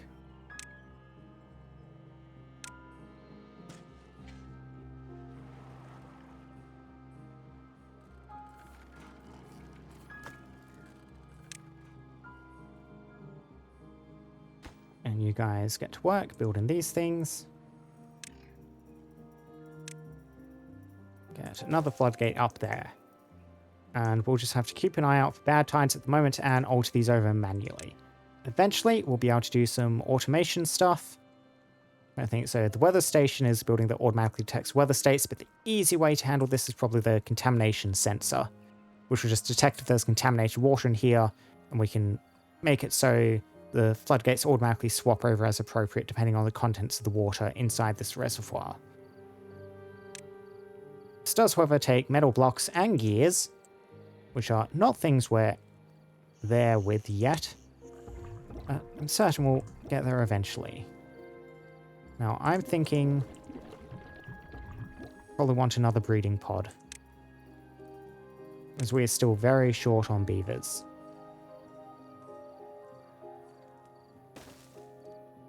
Get another breeding pod in there. Yes, and no mechanical power on you, so no real point having that building running.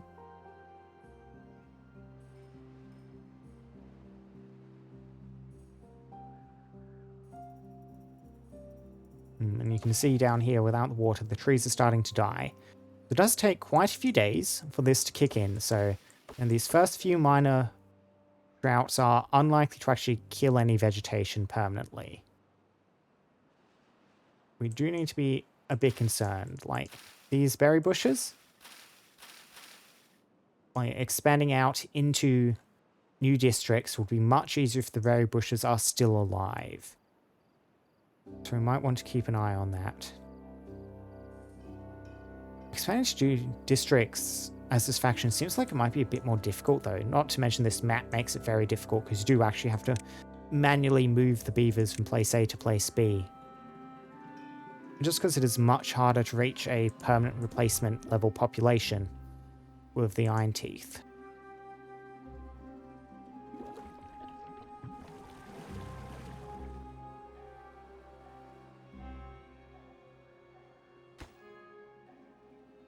You cannot reach from the bottom? Well, I was not quite expecting that. I thought you would be able to do that easily. Well, we can demolish some of these footpaths. Since it doesn't seem like we'll be needing those anymore. Well, let's just get oak trees in to replace those. And I guess we will need to find a way up here after all. Well, that is very disappointing.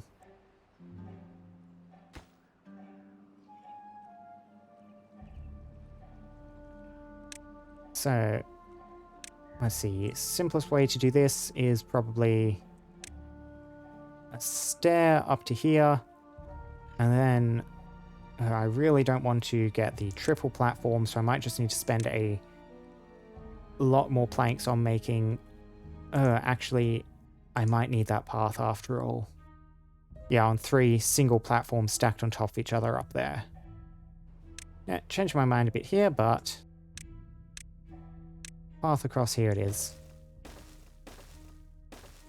My apologies, Forrester, for wasting your time there. Luckily, it's not like you would much else be doing.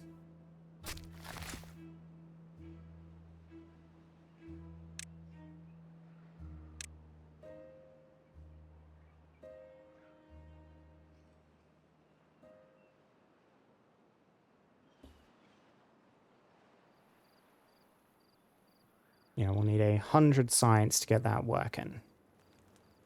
What we probably really want to do is get a second inventor, if we can. Slap you over there, a little bit out of the way. And that'll be a 100% increase in our science income.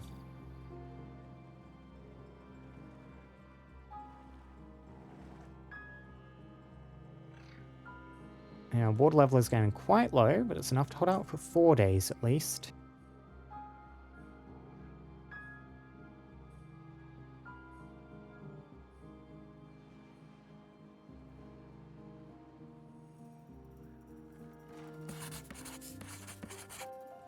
Yeah, so we can see both of these are already online, labouring away.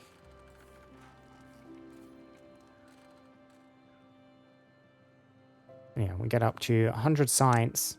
That'll unlock us the platform. We can build one here, then we can build a platform on top of this platform on top of that platform, and that'll get us a path which will then let us send builders across the top. So we will need some stairs there for this plan.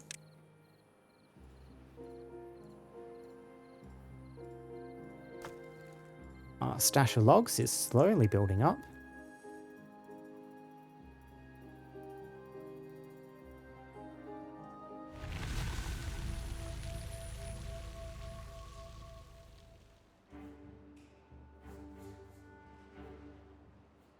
Yeah, stairs in position. And that lets them build that levee at least.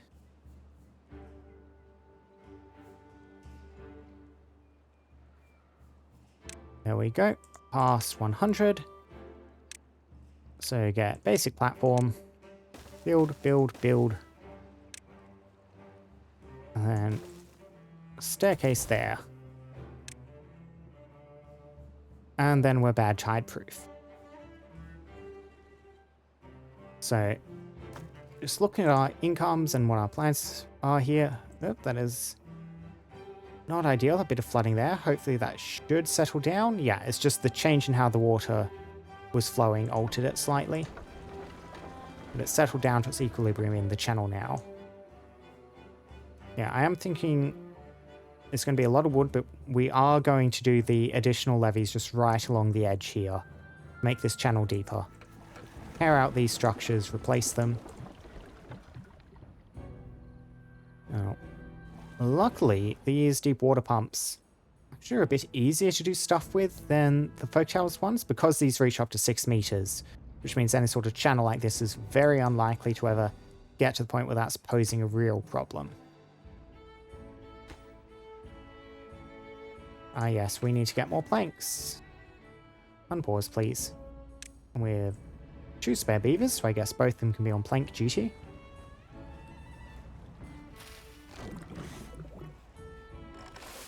Cassava's starting to come in, so we need to get someone on the fermenter as well soon.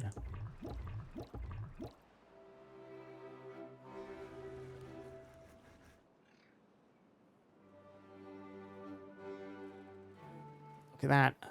Oak trees starting to grow.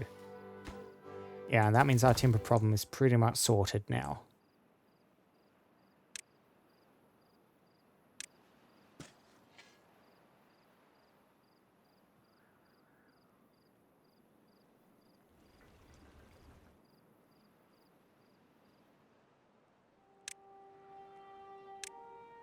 Let's see, so if we are going to be building levees right along the edge here, we will need to stop replanting trees.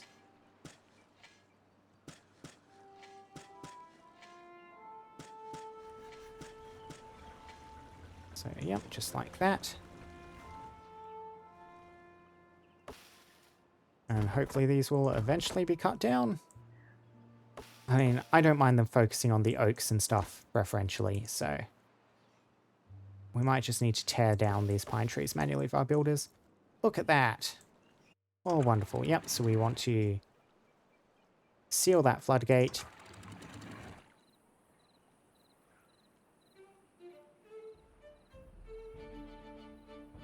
Tiny bit of flooding right along the edge of the rivers. We'll see if that settles down, but we're going to be building... Yep, it does. And we're going to be building levees here anyway, so that does not matter. And one advantage of kind of narrowing the course of the river up here a bit is I do think that has increased the flow rate in this channel slightly, which helps out our water wheels. Well, actually, you've dropped back down to the 60 odd you're at. Yeah, there's just not enough water physically being produced here, even with a high flow rate, to move that much weight.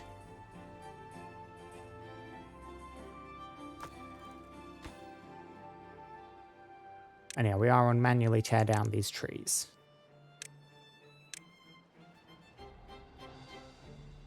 Just go along, mark everything here.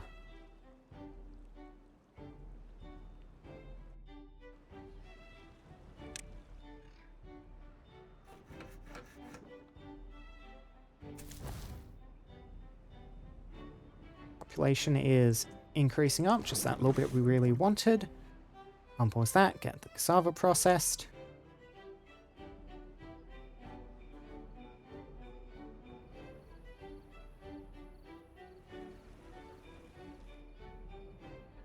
Yeah, slow start on this map, kind of this very constrained little plateau with the limited resources, but we're getting there. We are almost stable.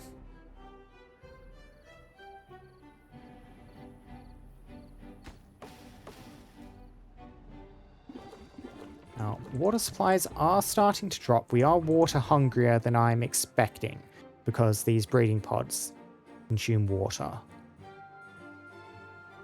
And when it gets to re-engineering all this stuff, we'll get a 3rd water pump in. Good, good, good. We can get some levees along here now.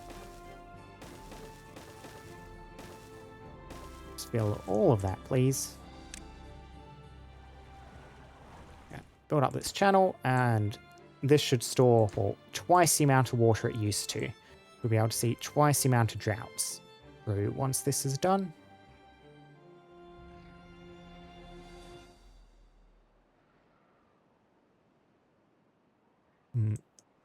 water pressure coming up here, we could even keep building this reservoir higher and higher. Yeah, like a little water tower on the side of our colony.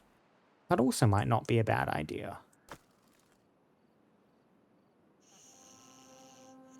Now, this is going to consume a lot of logs. These things are 12 each. But with this oak, I am comfortable we'll manage that. So I'm actually just sleeping out in the forest.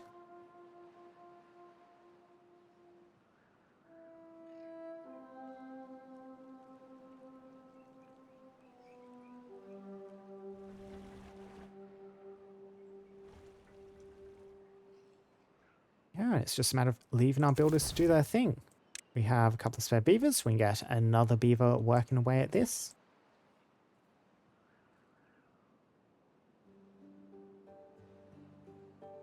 And while our builders are working there, what other sorts of projects do we want to get underway? Hauling posts are very useful.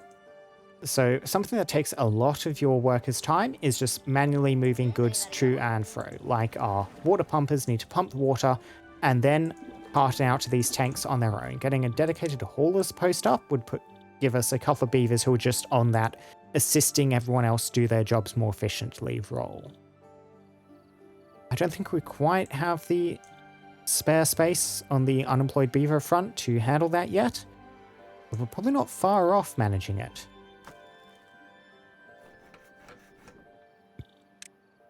And we don't need two working on that lumber mill.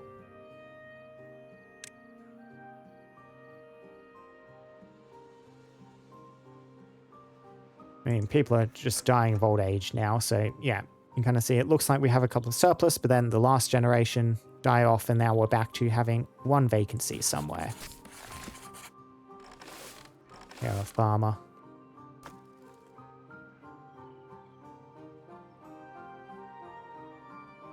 Levies are going in nicely, though.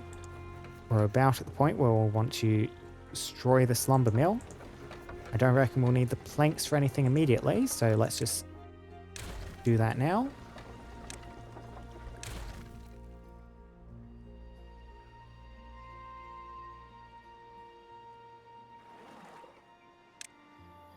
Get some more levees along the edge here.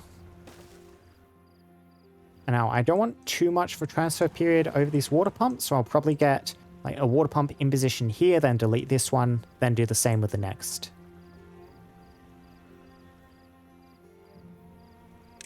So these water pumps do need a 2x2 space to sit on, which we're not currently supplying, but that is the sort of thing these platforms will be useful for. You know what? I think we're tearing up this pine to make a bit more space as well. Demolish resources, destroy that pine tree, please.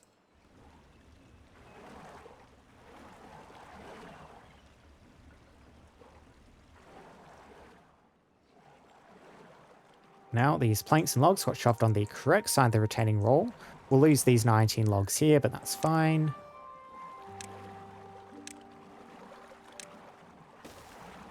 There we go. Now let's just get a full 3-4 like that. Build those platforms up and get some replacement deep water pumps.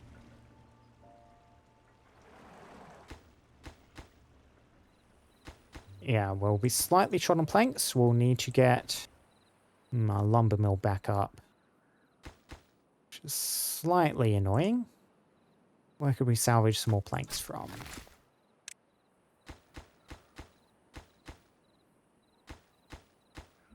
Yeah, we might just remove those two for the moment.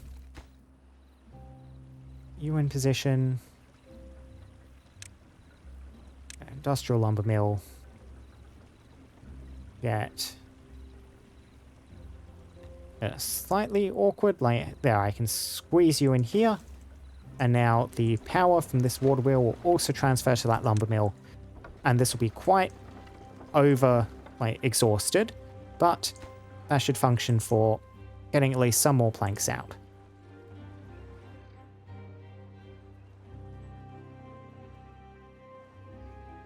Okay, so another deep water pump. click the building, so yep, you can access it.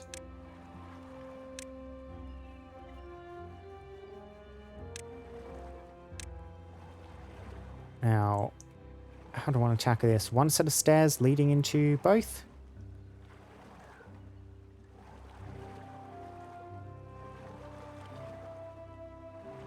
Sure, I reckon so.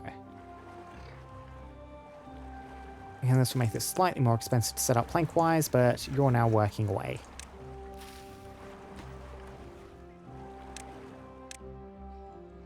And this way we can have another water pump next to it that uses the same flight of stairs.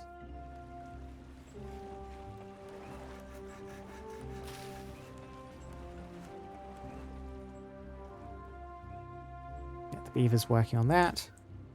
And we're probably choked on planks for the moment, so if we demolish that building, we can get some other workers getting some more levies in position here.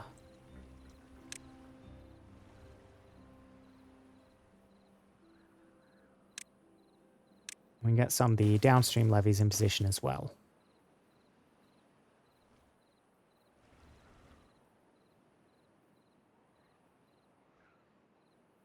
Look at those oak trees.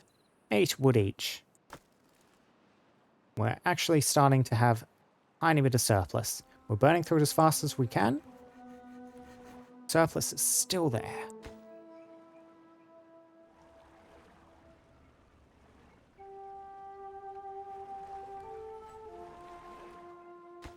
That's there. Almost got the planks for that. And then, yep, that's done. So we shall get the order for a couple more platforms there. And then another water pump on top of them. And kind of as the planks come in, they'll just be redirected towards the run task available for them. Lovely, lovely, lovely.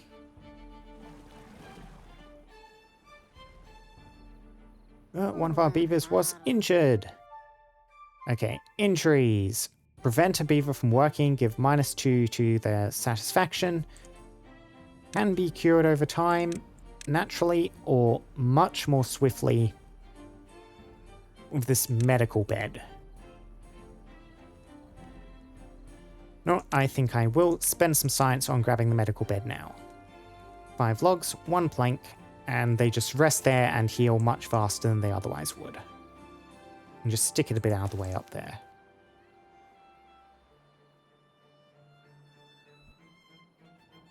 And then we'll get to that eventually.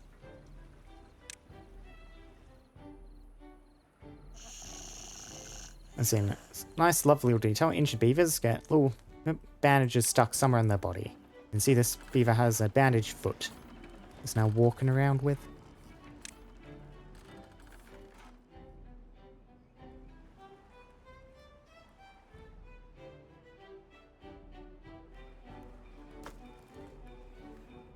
You know, our log stockpile is running low, so I'm not too worried about giving us a little bit of downtime. Place up birch for another oak.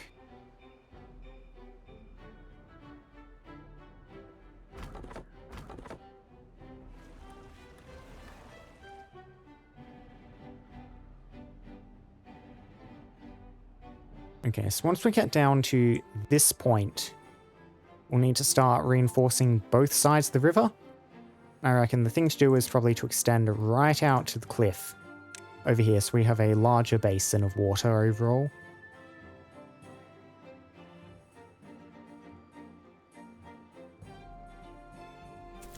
Now, yeah, so you can't reach all the way down to here, so we'll need to put in some more pathways.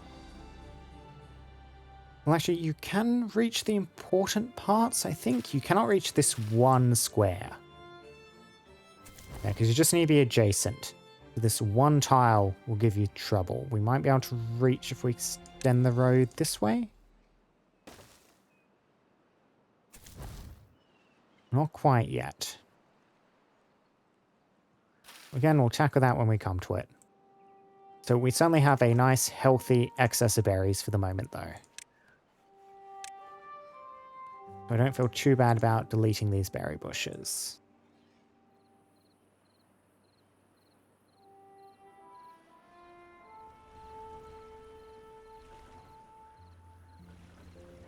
Now, quite tragically, these buildings' walls, despite looking solid, are not water fast.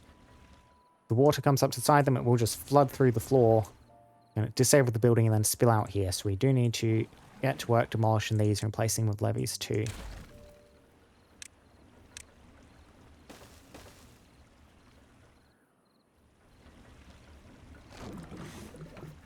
So, fermenter, the industrial lumberyard. So how do we want to handle this? A compact water wheel is actually slightly awkward to use in this situation. Large water wheel would function here, however, so it just needs to be too deep. Oh. I don't think there is nearly enough water pushing through here to make that worthwhile. It would, however, be quite funny to have this outsized water wheel in a tiny channel that can barely fit it.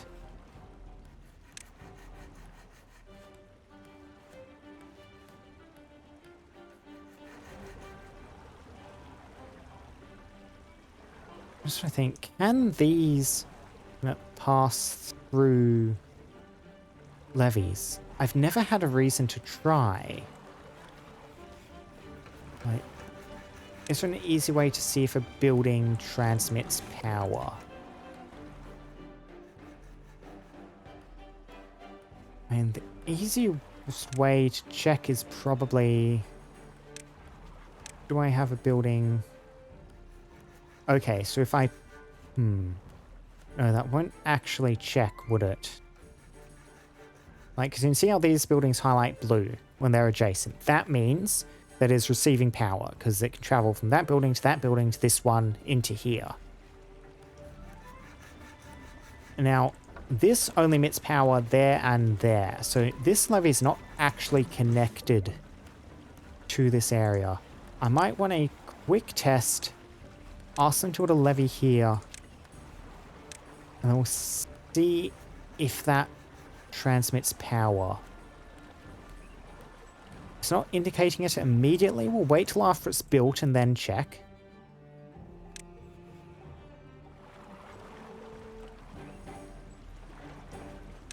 Okay, does that transmit power? That does not. Okay. So we will need to be slightly creative with our water wheel positionings here. Simplest way to handle this is probably just get some platforms down and then build these compact water wheels on top of them. Yeah, 70 planks, 70 logs, 80 planks is too expensive, even if it would be very funny to use this large water wheel. And the large power wheel is just too beaver intensive. We don't have the beavers to spare to support that. That's fun. You can also make steam engines, which just burn wood and water to make a lot of power. Interesting.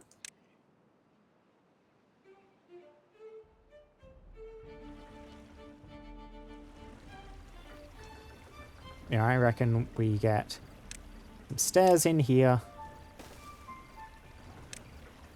And then if we just get,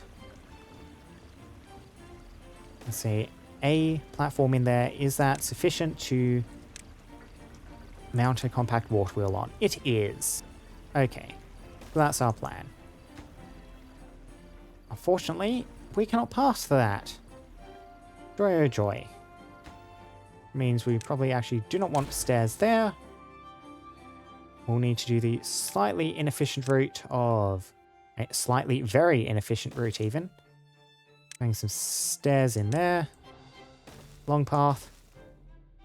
Now, situations like we were trying up here can be a bit more tricky because they only extend so far from a path the builders reach.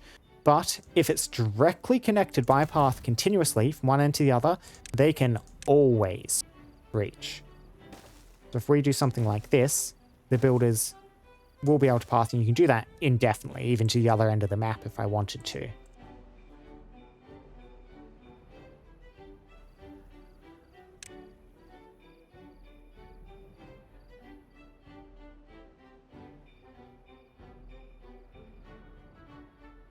One beaver, not certain what they're doing. That is alright. Another drought approaching.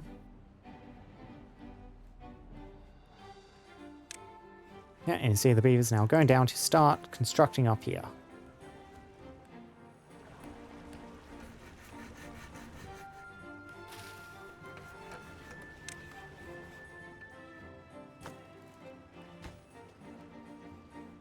These structures into position.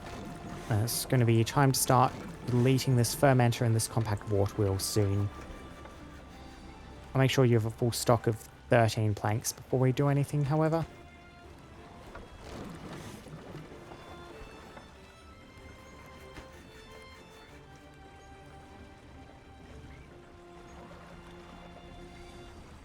Yeah, so the tricky thing here is that that is going to be out of the water until we've moved a bit further down. So it might be time to just position like an internal dam so we can have this section slightly fuller before it spills down and then continue on the next path. I like that.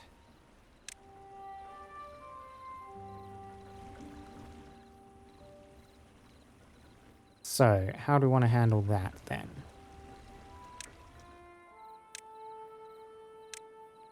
Yeah, I'm thinking just a couple of dams built in here. No, that's not going to be sufficient. We're going to need to do a levee into a dam.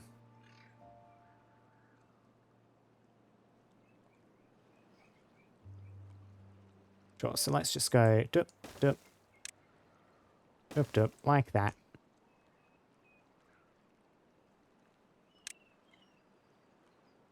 Then we'll need to start reinforcing these things. We can get a levee there.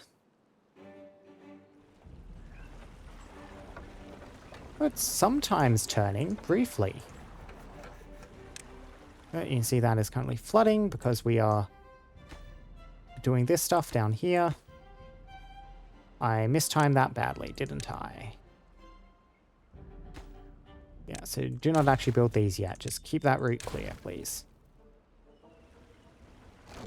Yeah, and I reckon we're just deleting the fermenter, industrial lumber mill, just all of this. And we're now starting on the reinforcing this final bit. Like that, like that. And we'll need to get... Let's see.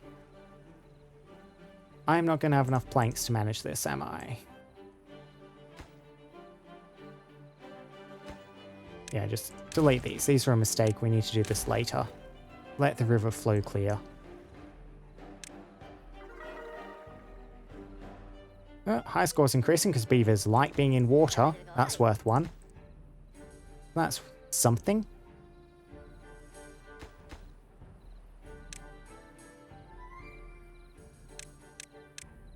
Now, so how many of these planks do we have? Not that many, I don't think. Yeah, we might have stuffed ourselves slightly here. We'll recover though, we'll recover. So we'll need 18 planks in order to get... And this lumber mill is a bit awkward to position. We might actually need slightly more planks in order to pull this off.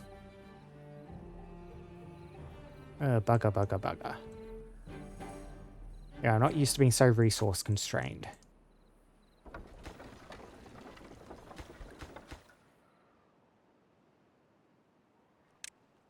Well, we can build a levee at least just with... Yeah, you know what? It's less resource efficient, but let's just get levees in here. Rather than the planks. We'll preserve as many of those as possible. And then this becomes a staircase leading up. And that leads up to an industrial lumber mill.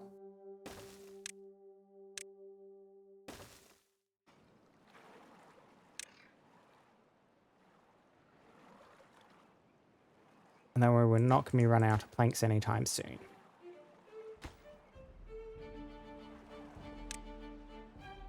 Now, priority-wise, I would probably like you to do this first, if you can.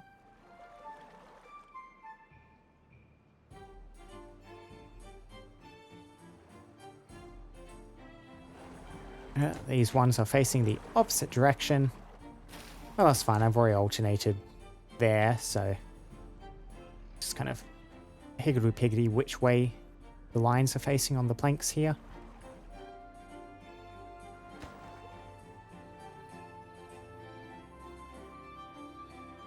Now, we have a lot of spare people all of a sudden. So, what do I want to do with that? I could get even more research. Honestly, not that bad of an idea. Forester's doing well enough that just these two woodcutters are struggling to keep up, maybe? If I expand the area you're planting in, get some more oaks. Fill that up. And I might need to consider getting an additional woodcutter too.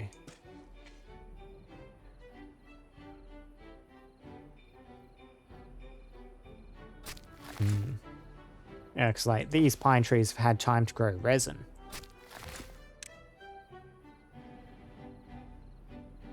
So I'm thinking an additional lumberjack flag here would not go amiss.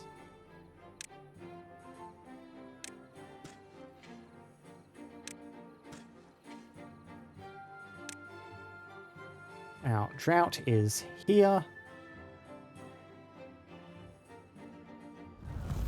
Another 4-day drought, we should be fine.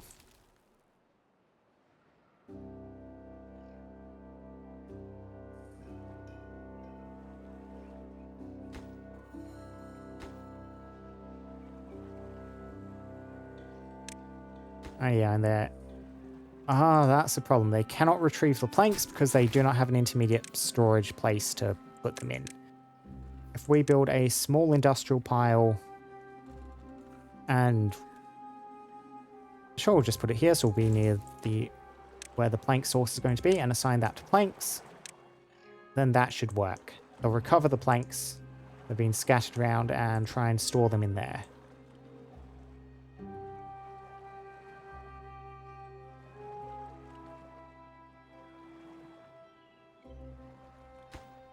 Priority, please. Priority on that as well. Yeah, we have a lot of spare beavers all of a sudden. Reckon we are well past replacement rate now, so.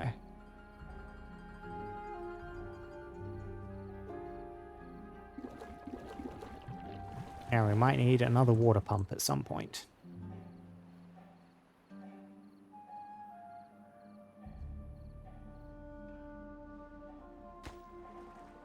There we go, so plank storage. Hopefully they will think to start storing some of this stuff. I just prioritize it. Please store some of those things. There we go. And you can now see planks are being used to build that. Wonderful, wonderful, wonderful. Now, no power at the moment, partially because that's out of water, partially because we're in the middle of a drought. So, I mean, while we're in drought, this is our cue to try and get this thing finished.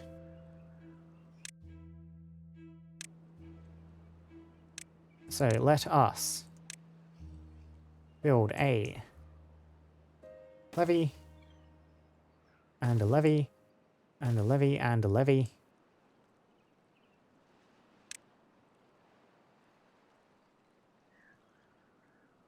We'll stick a couple of dams on top of here.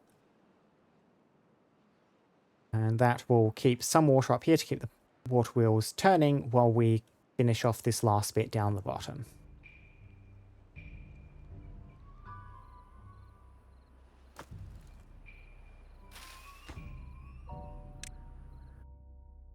Yeah, so rather than replanting these birches, please swap these over to oak trees as well.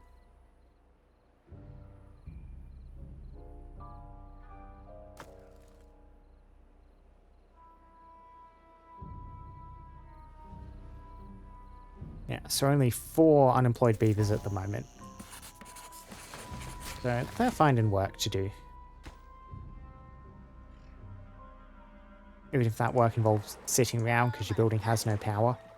Yeah, if the beavers do not presently have any work to do, they will just wait at their current assigned workstations.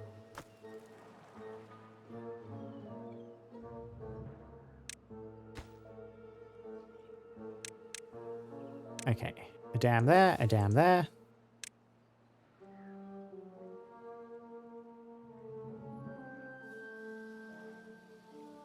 And the builders will bring the logs in, and then once that's done, just one last levy.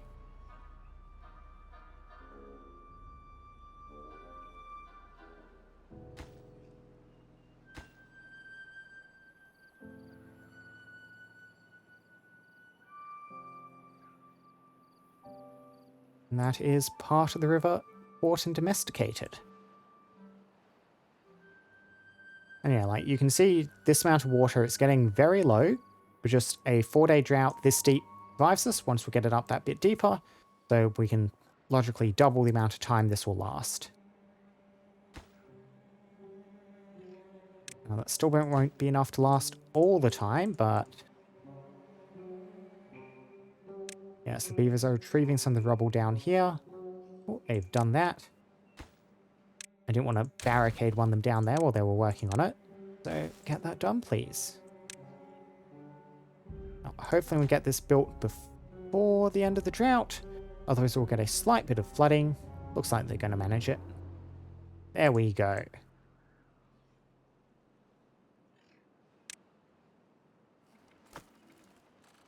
And we have enough logs that I think I'll take a quick break from the constructing additional levees to instead construct an additional barracks. Where do you want to stick you? In there? Sure, in there.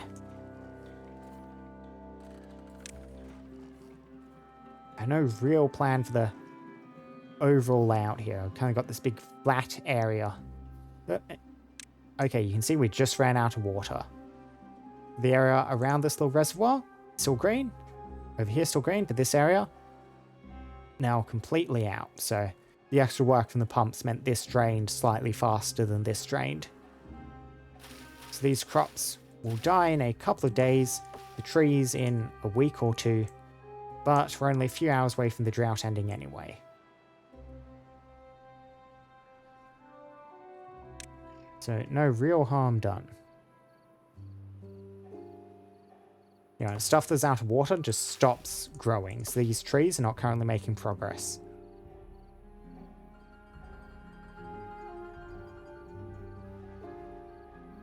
Almost at the end of the day. Yeah, the beavers are currently on a 16-hour working day. Let's extend it out to 18.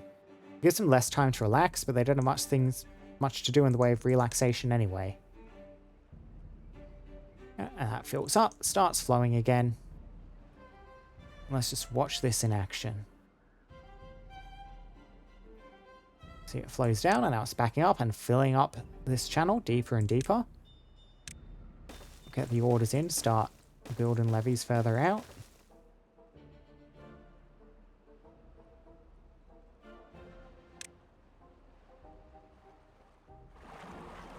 And now it's almost up to the water wheel. Water wheel starts turning. It reaches the top of the dam. Starts flowing out. Fills up the channel here. Until it reaches the top of that dam. And there we go. Oh, are you gonna... yes, you will settle back into the channel. Why are you flooded? Where is that water getting in? Did you just overflow at the top here? You might have. I missed that if so.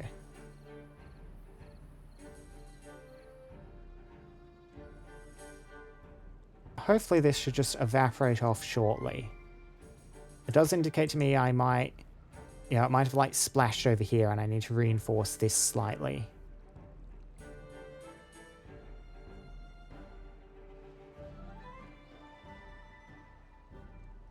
Seems to be sticking around a while.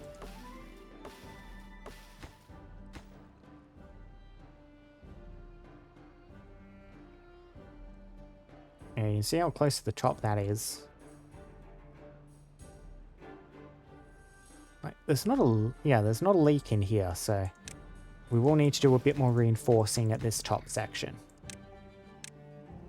That's simple enough to order. There. Hopefully those 4 manages it. A little bit of waste from spilling over this side is not great, but like, an excess of water is better than too little water, provided that excess is not in a place where it's disabling your other stuff from functioning. Now, we need to figure out how we are removing that bush, because that is the annoying one that is outside of our reach. We just slap some random paths in the gaps. Will that enable you to path to it? No, I was not going to be that lucky. And just tear up this bush then. Mark resources for demolition. I'll just go one by one until you can reach that.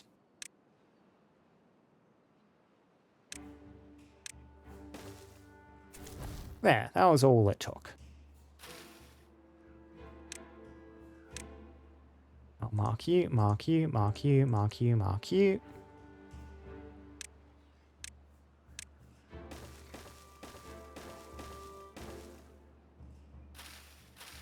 You're still too far? Oh, even that's not doing it. Okay. Okay, so for these things, you do actually have to be on top of them, not just adjacent to them. Mark you.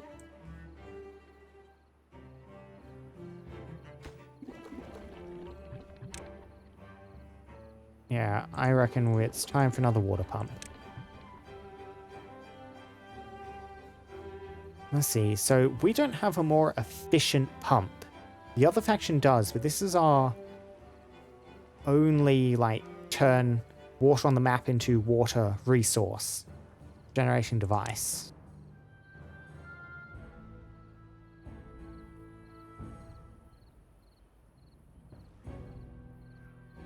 Let's see, do I want one of these up here maybe? Just to... Well, in a bad water situation, that's not going to help. I was just noticing how this kind of drained before this part did, but we're going to reconnect these anyway, so that's not really much of a problem.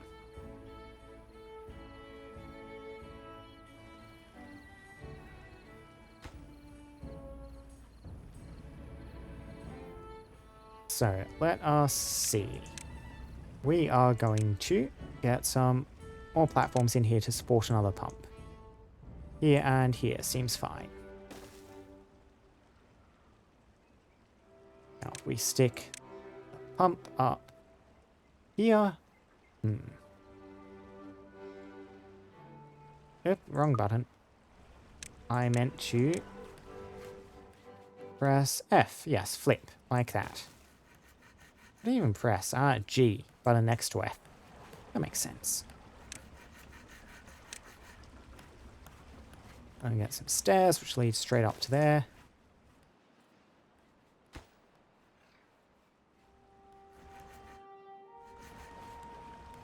And now we will want our food processing thing, our fermenter, ready again shortly. We can just build that directly on the wall, have some stairs lead into it. Now to get power to it, we'll need to get a platform here.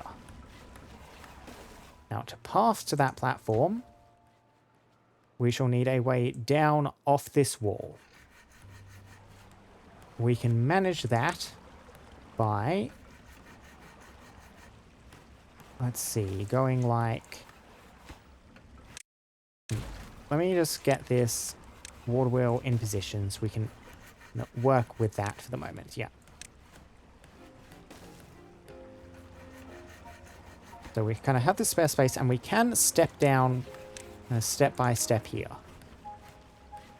Yeah, so this will not clash with that water wheel, platform, another one there, another path there.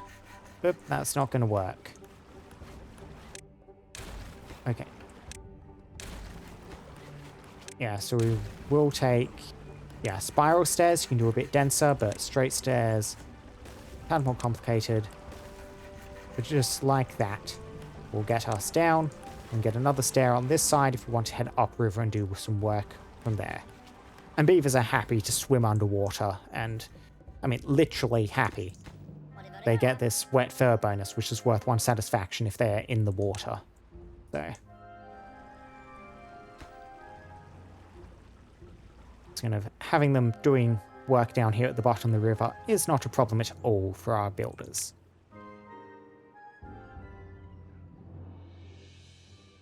Yes, we need to get this path in here.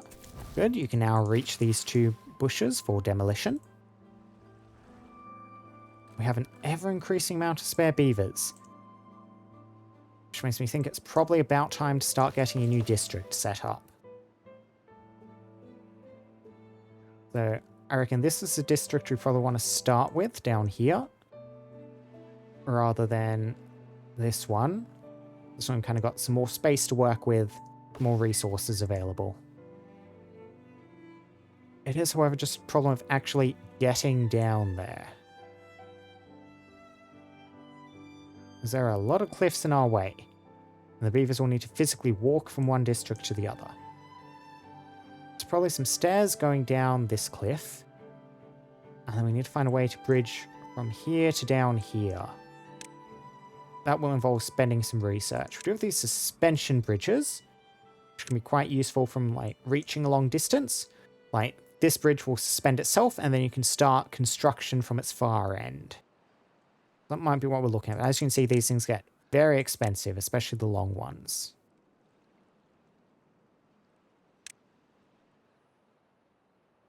Since they can't path to these and won't actually try to build them, I think I might just try messing around with some of these platforms just to get my spacing and stuff checked out. So, this is the shortest gap they would have to cross. Yeah, unfortunately, a too long suspension bridge is not going to cut it. 3 long would do it comfortably, however.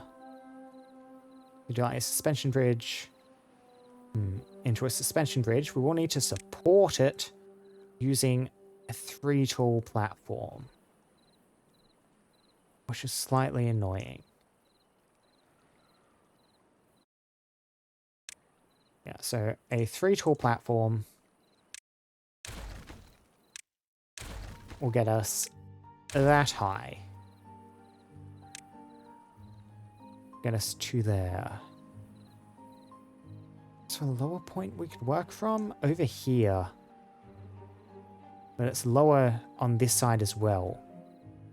Makes that considerably less useful.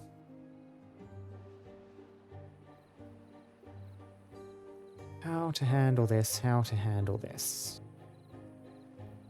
This is just a very annoying gap to bridge.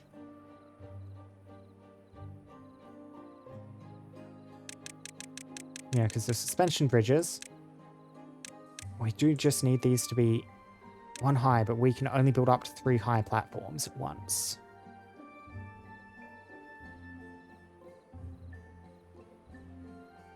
So how do I reach here? Once I'm on this side, I can build up easily, but building from high up down low is the tricky part. It's probably get around here, down, down, and then up, and we'll eventually build a main thoroughfare here, but we just take a slightly circuitous route around the edge. Yeah, that'll be it.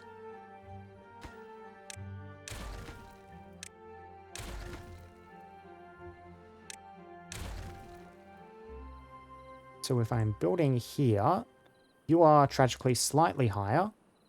We'll need a platform on this side.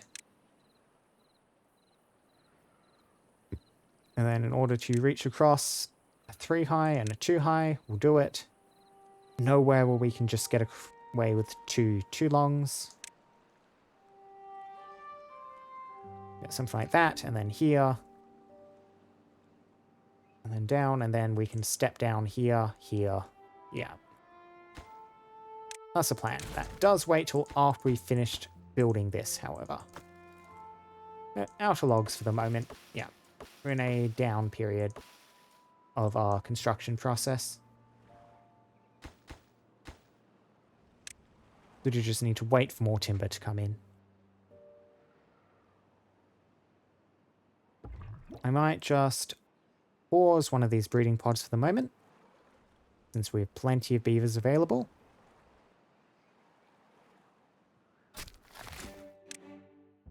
Yep, I would rather you not plant more birch. Let's replace those with pine, since that's more efficient.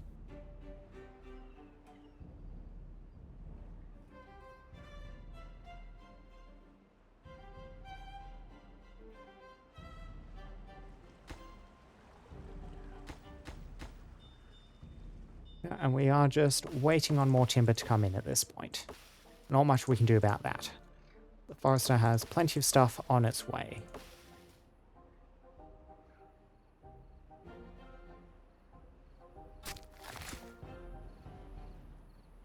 Let's get a couple more oak trees in here.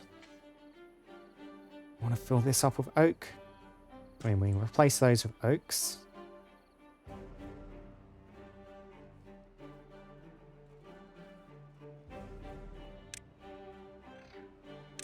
And the trees are steadily growing. Steadily, steadily, steadily. Do need to keep this path intact so the workers can actually get to this end. Slightly tragically.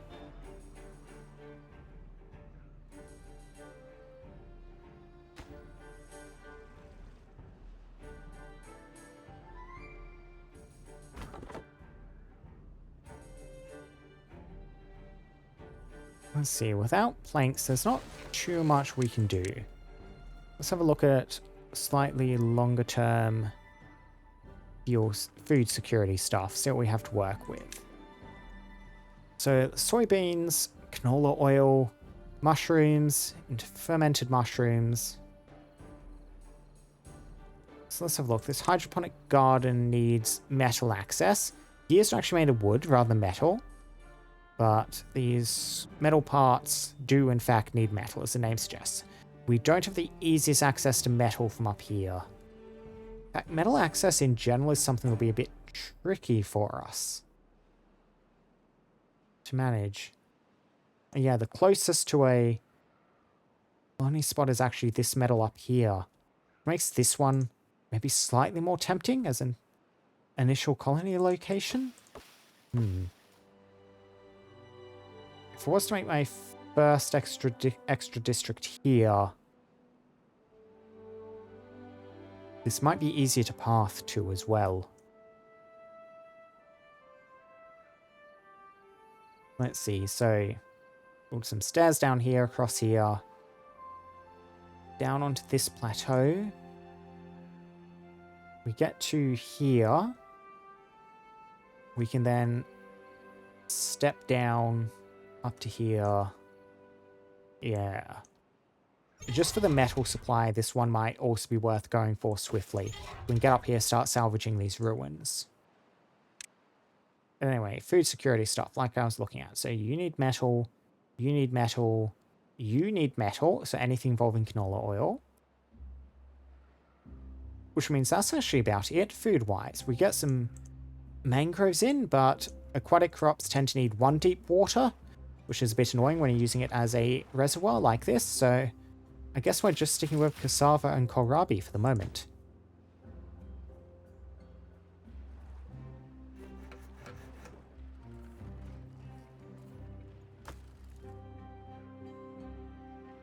Grow, ye oak trees, grow. And foresters are still having times when they're not immediately doing anything. Those areas are in fact out of the forester's range anyway, those last two, so we can cancel those. Everything here in your range? It is.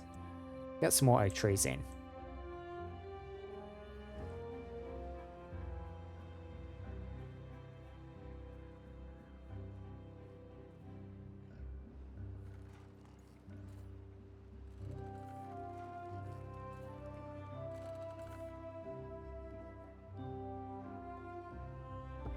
And yeah, we have plenty of people at the moment. I might even temporarily pause a second breeding pod, just so we don't run into overpopulation problems.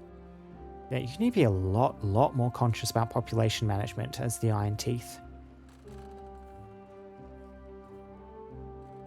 Forester hard at work, digging away.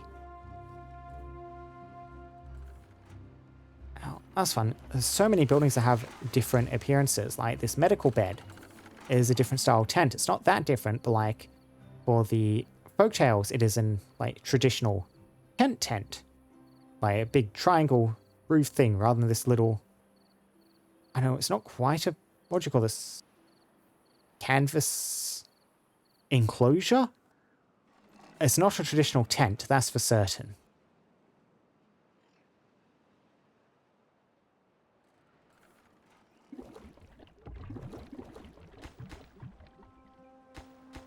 Yeah, we're just waiting on our various folks to kind of get this all together for us.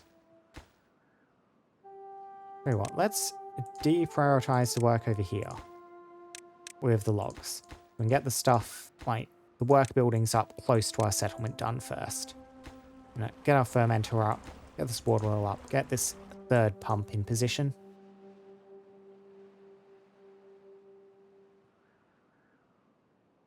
This game, you end up with some very scenic looking towns, all the little waterways and the machinery burning away.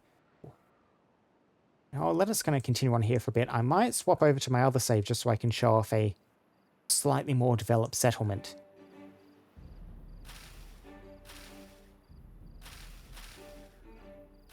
Because we are in quite a bit of a lull at the moment.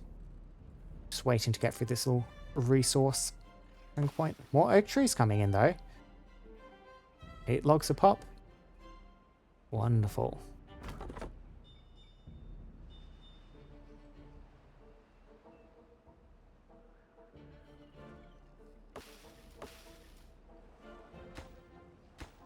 And you can see some of these now getting reinforced with the extra materials.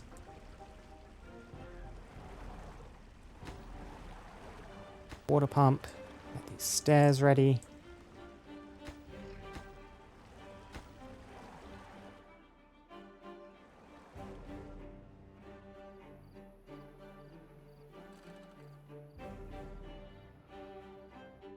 Yeah, you are replanting a birch. We do not do that around here. We are transitioning to oak. Keep catching those one at a time, and eventually this will all be over to the most efficient tree.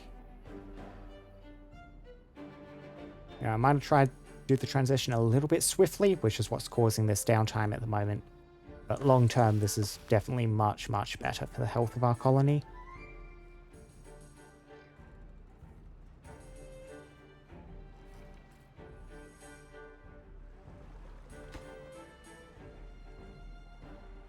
Another fully grown tree here, a pine tree, which is outside the cutting area. Please actually cut that down. I want to assign all this new growth as well, which I ordered planted, so they'll actually cut these once they're growing.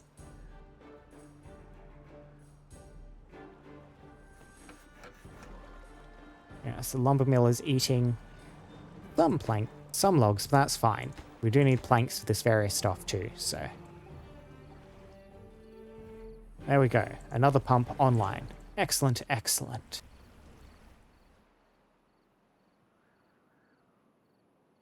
Now, recreation and well-being stuff isn't something I've really had to look towards so far this colony, because it's something that's quite minor. But... oh. That is interesting. I'll explain why that's interesting in a second. But so, recreation stuff, we just... grab a look at one of our beavers. If I can click on one, pause the game. It's like there's social life with like the campfire, roof fire, terrace, fun, various buildings here. And they have a bunch of little buildings that in their downtime, they'll just visit and I'll push up their well-being score and help give them more buffs, more bonuses. So, some of this stuff includes the campfire, rooftop, terrace. These are some of the most basic, and they are just places where the beavers will visit during the evenings, hang out, socialize. Rooftop terrace needs to be built on rooftops, as the name suggests. fun new design for this one. A bit more industrial looking. The other one looks a lot more like the campfire. And that will give them 1 happiness each. This double shower is just a place where you can like put down so we'll pump up water, and that covers their be in water needs. So if you don't have a base where beavers are regularly pathing through rivers, like this one will almost only end up like with that not happening. We're very much keeping all the river on one side of the colony rather than running for the center. The showers can be useful. So we're looking at this scratcher. Yep, it's just a scratching post. They can go and scratch their backs against. But the swimming pool, building you build in water, and they'll swim in it. Like this exercise plaza, which is just a big open space where they can go and exercise, get the recreation. Wind tunnel, that's fun. Dump a bunch of power into this, and you have beavers flying around. Very entertaining. Well, they get a theatre. Mud bath. You need proper mining situations to make use of that, since the mud bath requires an input of dirt. I mean, the thing I mentioned that was interesting was this. Yep. I need to assign you a recipe. Fermented cassava, please. Was that decontamination pod we saw here. So contamination is what happens if your beaver gets exposed to bad water too much. They become contaminated, and unlike injury of the like, that debuff never goes away on its own and permanently stops them working unless you can cure it. Now, we need to give you a way into your building. Oops. 1 second. However, it looks like the Ironteeth have quite a different way of handling that. Let's just prioritize that, please. So for the folktales, you handle decontamination, you build like an apothecary, and the apothecary uses antidote, which is made out of a dandelion plant, which I should have realized this would be different since we don't actually have access to dandelions. Yeah, and then then the apothecary like makes antidote, and then antidote is stored like a liquid in these tanks, and then they go and drink that. But this just uses extract. Now, extract is made from bad water at a centrifuge. I will need to keep that in mind if we're going to be handling contamination. Like, the process is maybe a bit simpler step-wise, but resource-wise, like getting bad water and refining it in the centrifuge is more complicated than just growing plants and turning them into antidote. Yeah, so I need to be a bit cautious about that. Now, contaminated beavers aren't the end of the world, even if you can't cure them. Because what you can do, and a little trick, which I did make a tiny bit of use of in my last colony. You set up a dummy district somewhere with no food or water, and you reassign all the contaminated beavers to it, and they just wander out into the wasteland, and, well, eventually the problem resolves itself, we'll just say. Rather cruel, but, well, it's that or just let them sit around and do nothing until they die of old age, so. Look at this, both of our buildings working away. Mentor working wonderfully.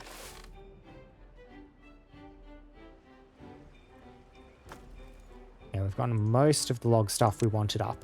And you can see more and more trees are growing in.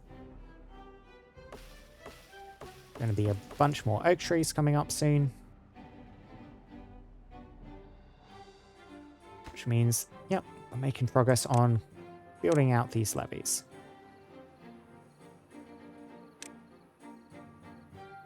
So, if I wanted to build levees along here,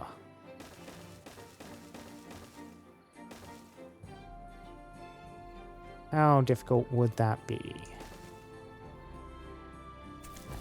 You can reach most of the way.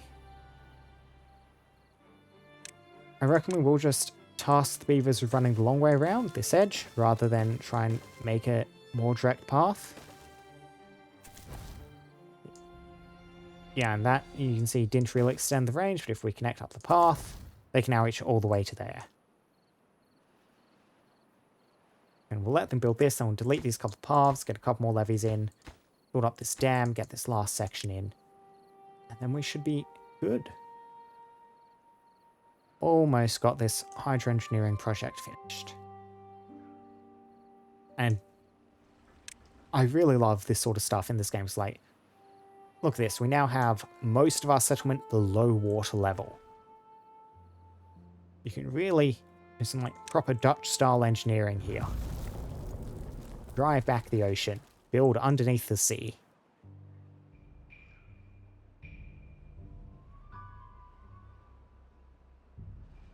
So 5-day drought. The drought's getting a bit more severe, but all of this should now have a doubled water reserve. Even with the slightly increased rate, we're pumping water out of it. So that should last us right through. Whereas down here is probably going to dry out by the end of this drought.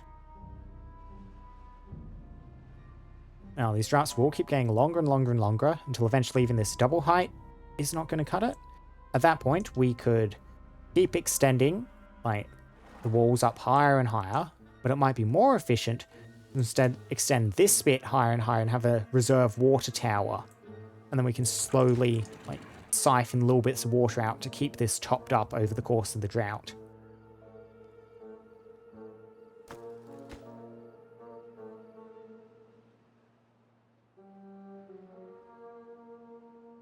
All the busy beavers. All the busy beavers running about.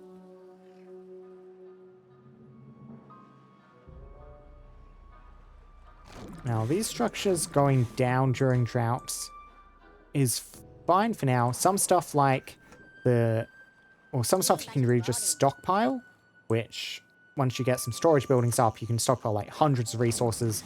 And like a single fermenter is almost certainly going to outproduce the rate we can reasonably grow cassava on this little plateau. It turns 4 to 10. We'll be drowning in fermented cassava before rate of processing becomes a bottleneck. So just having it down for the droughts is fine. Really crucial infrastructure we probably will be want to using these power wheels for rather than these water wheels though, just for that reason. None of this is too crucial, however. Not yet. The lights in the buildings go on as the beavers are sleeping overnight.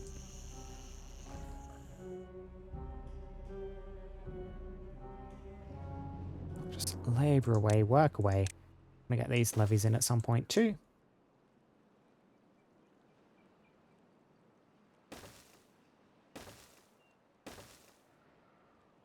Get those in.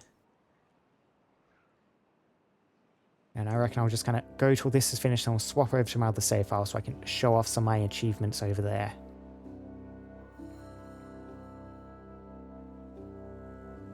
Look how dry and desolate the landscape becomes.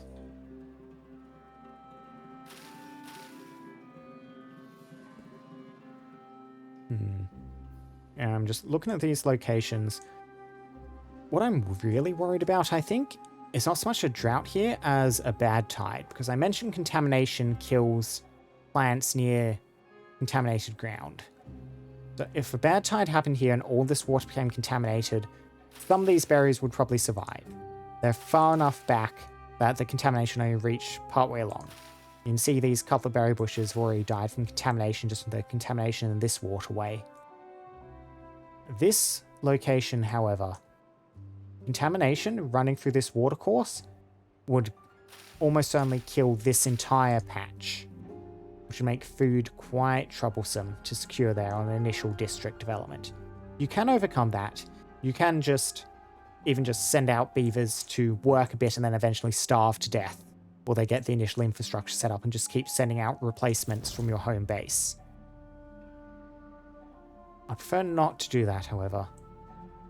Really setting up these alternate districts is just something we'll have to take as long as it takes, because there's going to be a lot of bridging we need to work our way out from this district, really long snaking paths, in order to get those initial connections set up.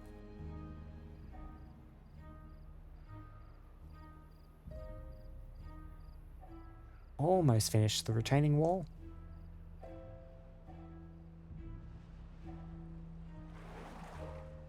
Yeah, so you can see we're now down below 1 block here.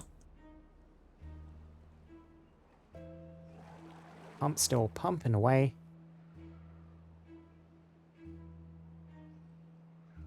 Once this is connected, I reckon it'll probably be a good idea to just get rid of these dams so this water level can even out slightly further. Because I would like this to stay irrigated too, almost as long as this portion of the river. Don't want too large of a divider there. So having the pumps be able to draw a bit more water from this side would be ideal, rather than ending up having a deficit this side and a surplus this side. Almost done. Move that path. Get a levee in.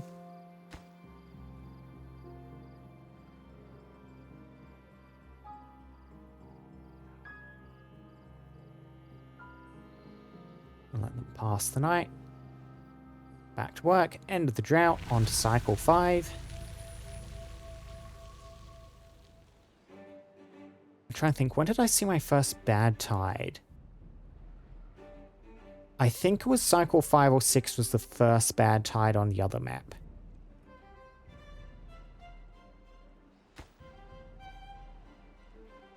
Okay, yep, so you're getting some supplies.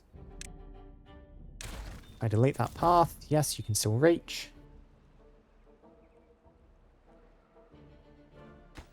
I'll just, yeah, wait for this to be finished before I order the next one built. The beavers wandering down. You'll finish it off for me. Oh, next levy. I might do some floodgates rather than dams. Floodgates are cheaper and just as effective as dams. So cheaper overall anyway. So it's 20 logs to 10 logs and 5 planks. And logs convert into planks at a 1-to-1 ratio. So after you put in the little bit of beaver hours to cut stuff at the industrial lumber mill, planks are more efficient to use than... Well, the floodgates are more efficient to use with those 5 planks than the 10 logs would be on a dam.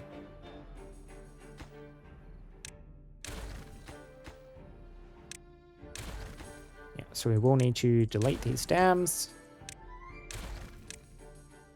Get some levees in position. And get some floodgates in position.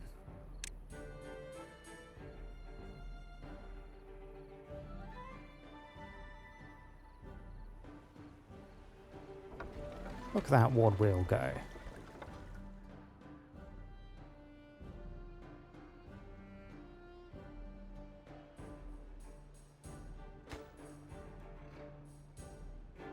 And this district is currently unnamed. I don't think it's an interesting district. I was initially naming the save.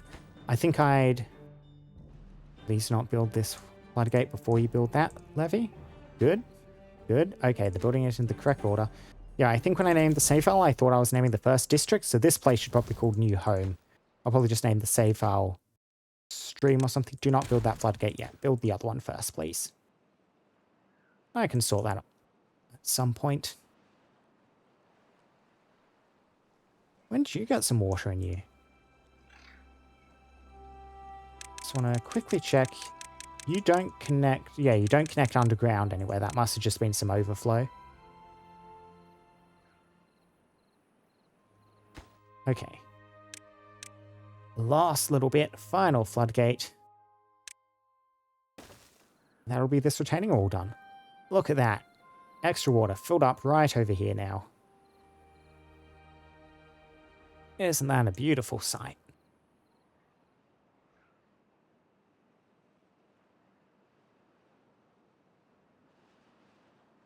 Yeah, and then diverting these locations. So where's this fresh water coming from that's over here?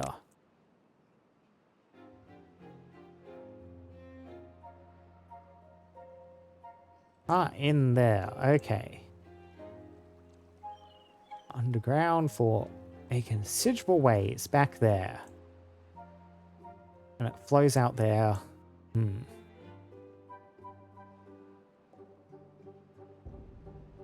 How would I make use of that water?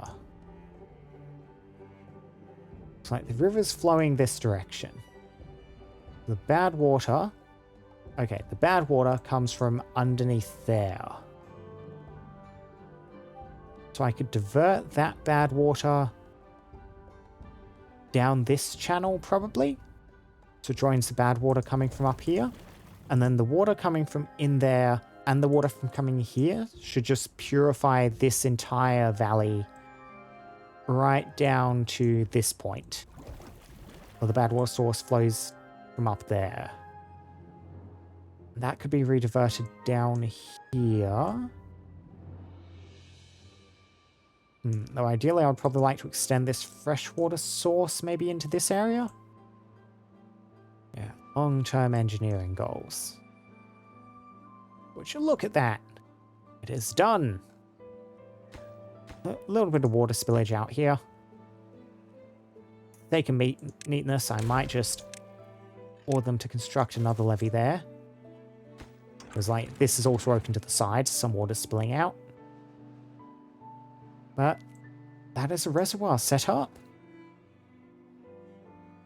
With that, we are marginally safe and stable, for the next little bit at least. Bad tide comes, we redirect it out. Have enough water to last the floods at this current stage. We have plenty of food. Yeah. Our well-being is not great, but now that we finish our big engineering, we can probably start diverting some logs into building more recreational structures and the like. But for now, I think I will just quickly save that, show off, yes, Lake Home, my other save. So this is the first colony, when I've kind of been playing the last couple of weeks. So I've only had this game for a couple of weeks, but I've been really, really enjoying it. Just give it a moment to load, and this is quite a bit more established as a colony. Here we go. So we are currently in the middle of a bad tide. So first of all, big high-level overview. We have 3 districts on this lake map. We have over here, kind of our starting district, Green Valley, I've called it. Cliffside up here, which kind of handles our mining and general, a lot of industrial stuff up on these cliffs. Making use of some gravity batteries. Kind of power goes into the network from the turbines.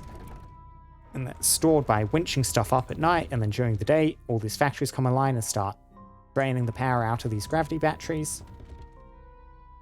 And then up here, we have Riverhead, which has done a lot of big-scale engineering. You know, these dams I built, they give me a little bit of even like thalassophobia, just seeing the forests underneath.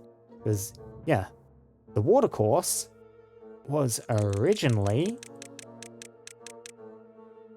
there. And it has since been filled right up to that level. And you see like the drowned pine forest underneath the waves. Go down, there's no actual underwater texture, so there's still just grass down here. Beaver's all busy just building up and up and up, getting the levees built higher and higher and higher. And so we have this series of tiers. We have the water starts here and then flows down here into these big plant fields. Remember, this is the other faction, so we have a bunch of different crops and stuff working, including aquatic crops. It all flows down. I'll just let time run. And over here we have another kind of step here. I was currently in the process of getting this new series of dams set up to kind of raise up the water level here as well. Once the bad tide is over, this place will fill up with water. It'll be on the next height. And this flows down here next to the cliffside. And then down through here into this place, which is currently just full up with like a bad water source there. And this water seep, which I have not seen any of on the other map. This is essentially a water source, but it only ever fills 1 tile high. But that's also producing bad water because of the bad tide. Like I mentioned, bad tide. So normally our 2 river sources are here and here. And those are 2 big river sources, and they then fill up most of the map. But during a bad tide, they're both running foul. So I have a series of floodgates that just swap over automatically. The little contamination sensor here says, hey, that water's contaminated. Closes those gates, open those ones, water flows down and off the map. And same deal over on this side. Hooked up to the same contamination sensor as the other ones. That And it flips these two gates, but goes into the drainage channel rather than into the reservoir. And my beavers have been very productive. They have zip lines. Let's see if we can catch one in use here. Here one comes. Helps him move fast between the mine over here and the town over there.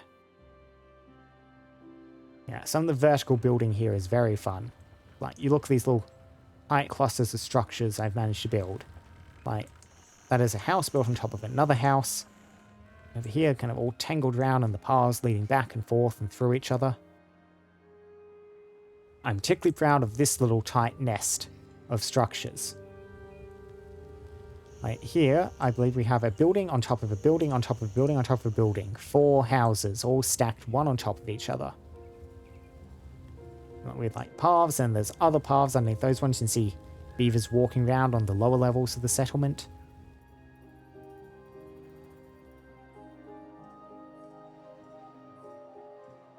Yeah, and then you can see beavers kind of trading goods back and forth between the different districts, taking goods over from Riverhead over here to Cliffside over here. Swimming through the lake. Bunch of iron beams strapped to your back. Strong beaver. Yeah, and a bunch of your goods are kind of satisfied at the moment. So on average well-being of 21 here. Especially a lot of that is the food stuff. Like, a completely different set of foods here. A lot less processing with industrial stuff, a lot more processing with beaver hours here. So like we have bakeries and mills, and like this place is currently like we plant the cattails, we harvest their roots, and then we grind the cattail roots into cattail flour, and we take those down to a bakery, which then turns the cattail flour into cattail crackers, all that good stuff. Sunflowers and carrots as 2 just basic crops that you can just eat raw. Yeah. So you can kind of really cultivate a lot of this landscape, because this is all modified essentially at this point. Very little of this area is like it was. Like, this lake did not used to be here. This is an artificial reservoir we constructed using some natural hills around it. I think like the only real natural structure still left is this little lake here in the main area which we've developed. I guess this river course, but this river course has been quite substantially developed too.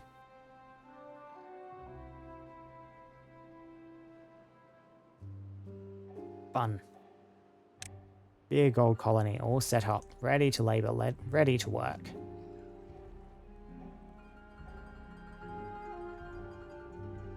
Yeah, I do think we're probably coming up on the end of the stream, which is why I just jumped over here.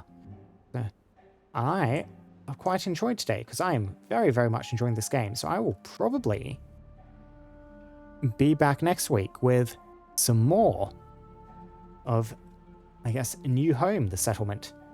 And I'll keep playing this one off stream probably. Just kind of, yeah, save Lake Home, head back to New Home. New Home. I'll kind of come back here next week, gonna keep working away. I don't know if I'll do some off-camera work or not.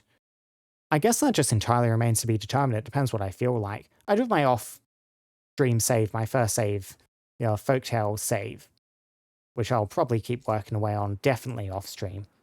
This one might just be an on-stream thing. We shall see. Anyway, I reckon next time the goal will be to get at least one other district set up. But until that point, my friends, I'm afraid it is probably the end of the stream. So thank you very much for joining me. The beavers also say thank you. That is the noise of them saying thank you. I have very much enjoyed today, like I said, and next week I'll be back with a bit more of Timberborn, playing with the beaver colony. However, next week is in fact next week. My next stream on Sunday, I think I'll be doing something quite different. Now, if you're curious, go look at the schedule. Probably no one will, but oh well. Going back to something I played before anyway. But until then, thank you very, very much for stopping by, people. Thank you very much, any potential VOD watchers, going right to the end of my rambling here at the end of the stream. I hope I shall see you all next time. Until then, goodbye, goodbye, goodbye.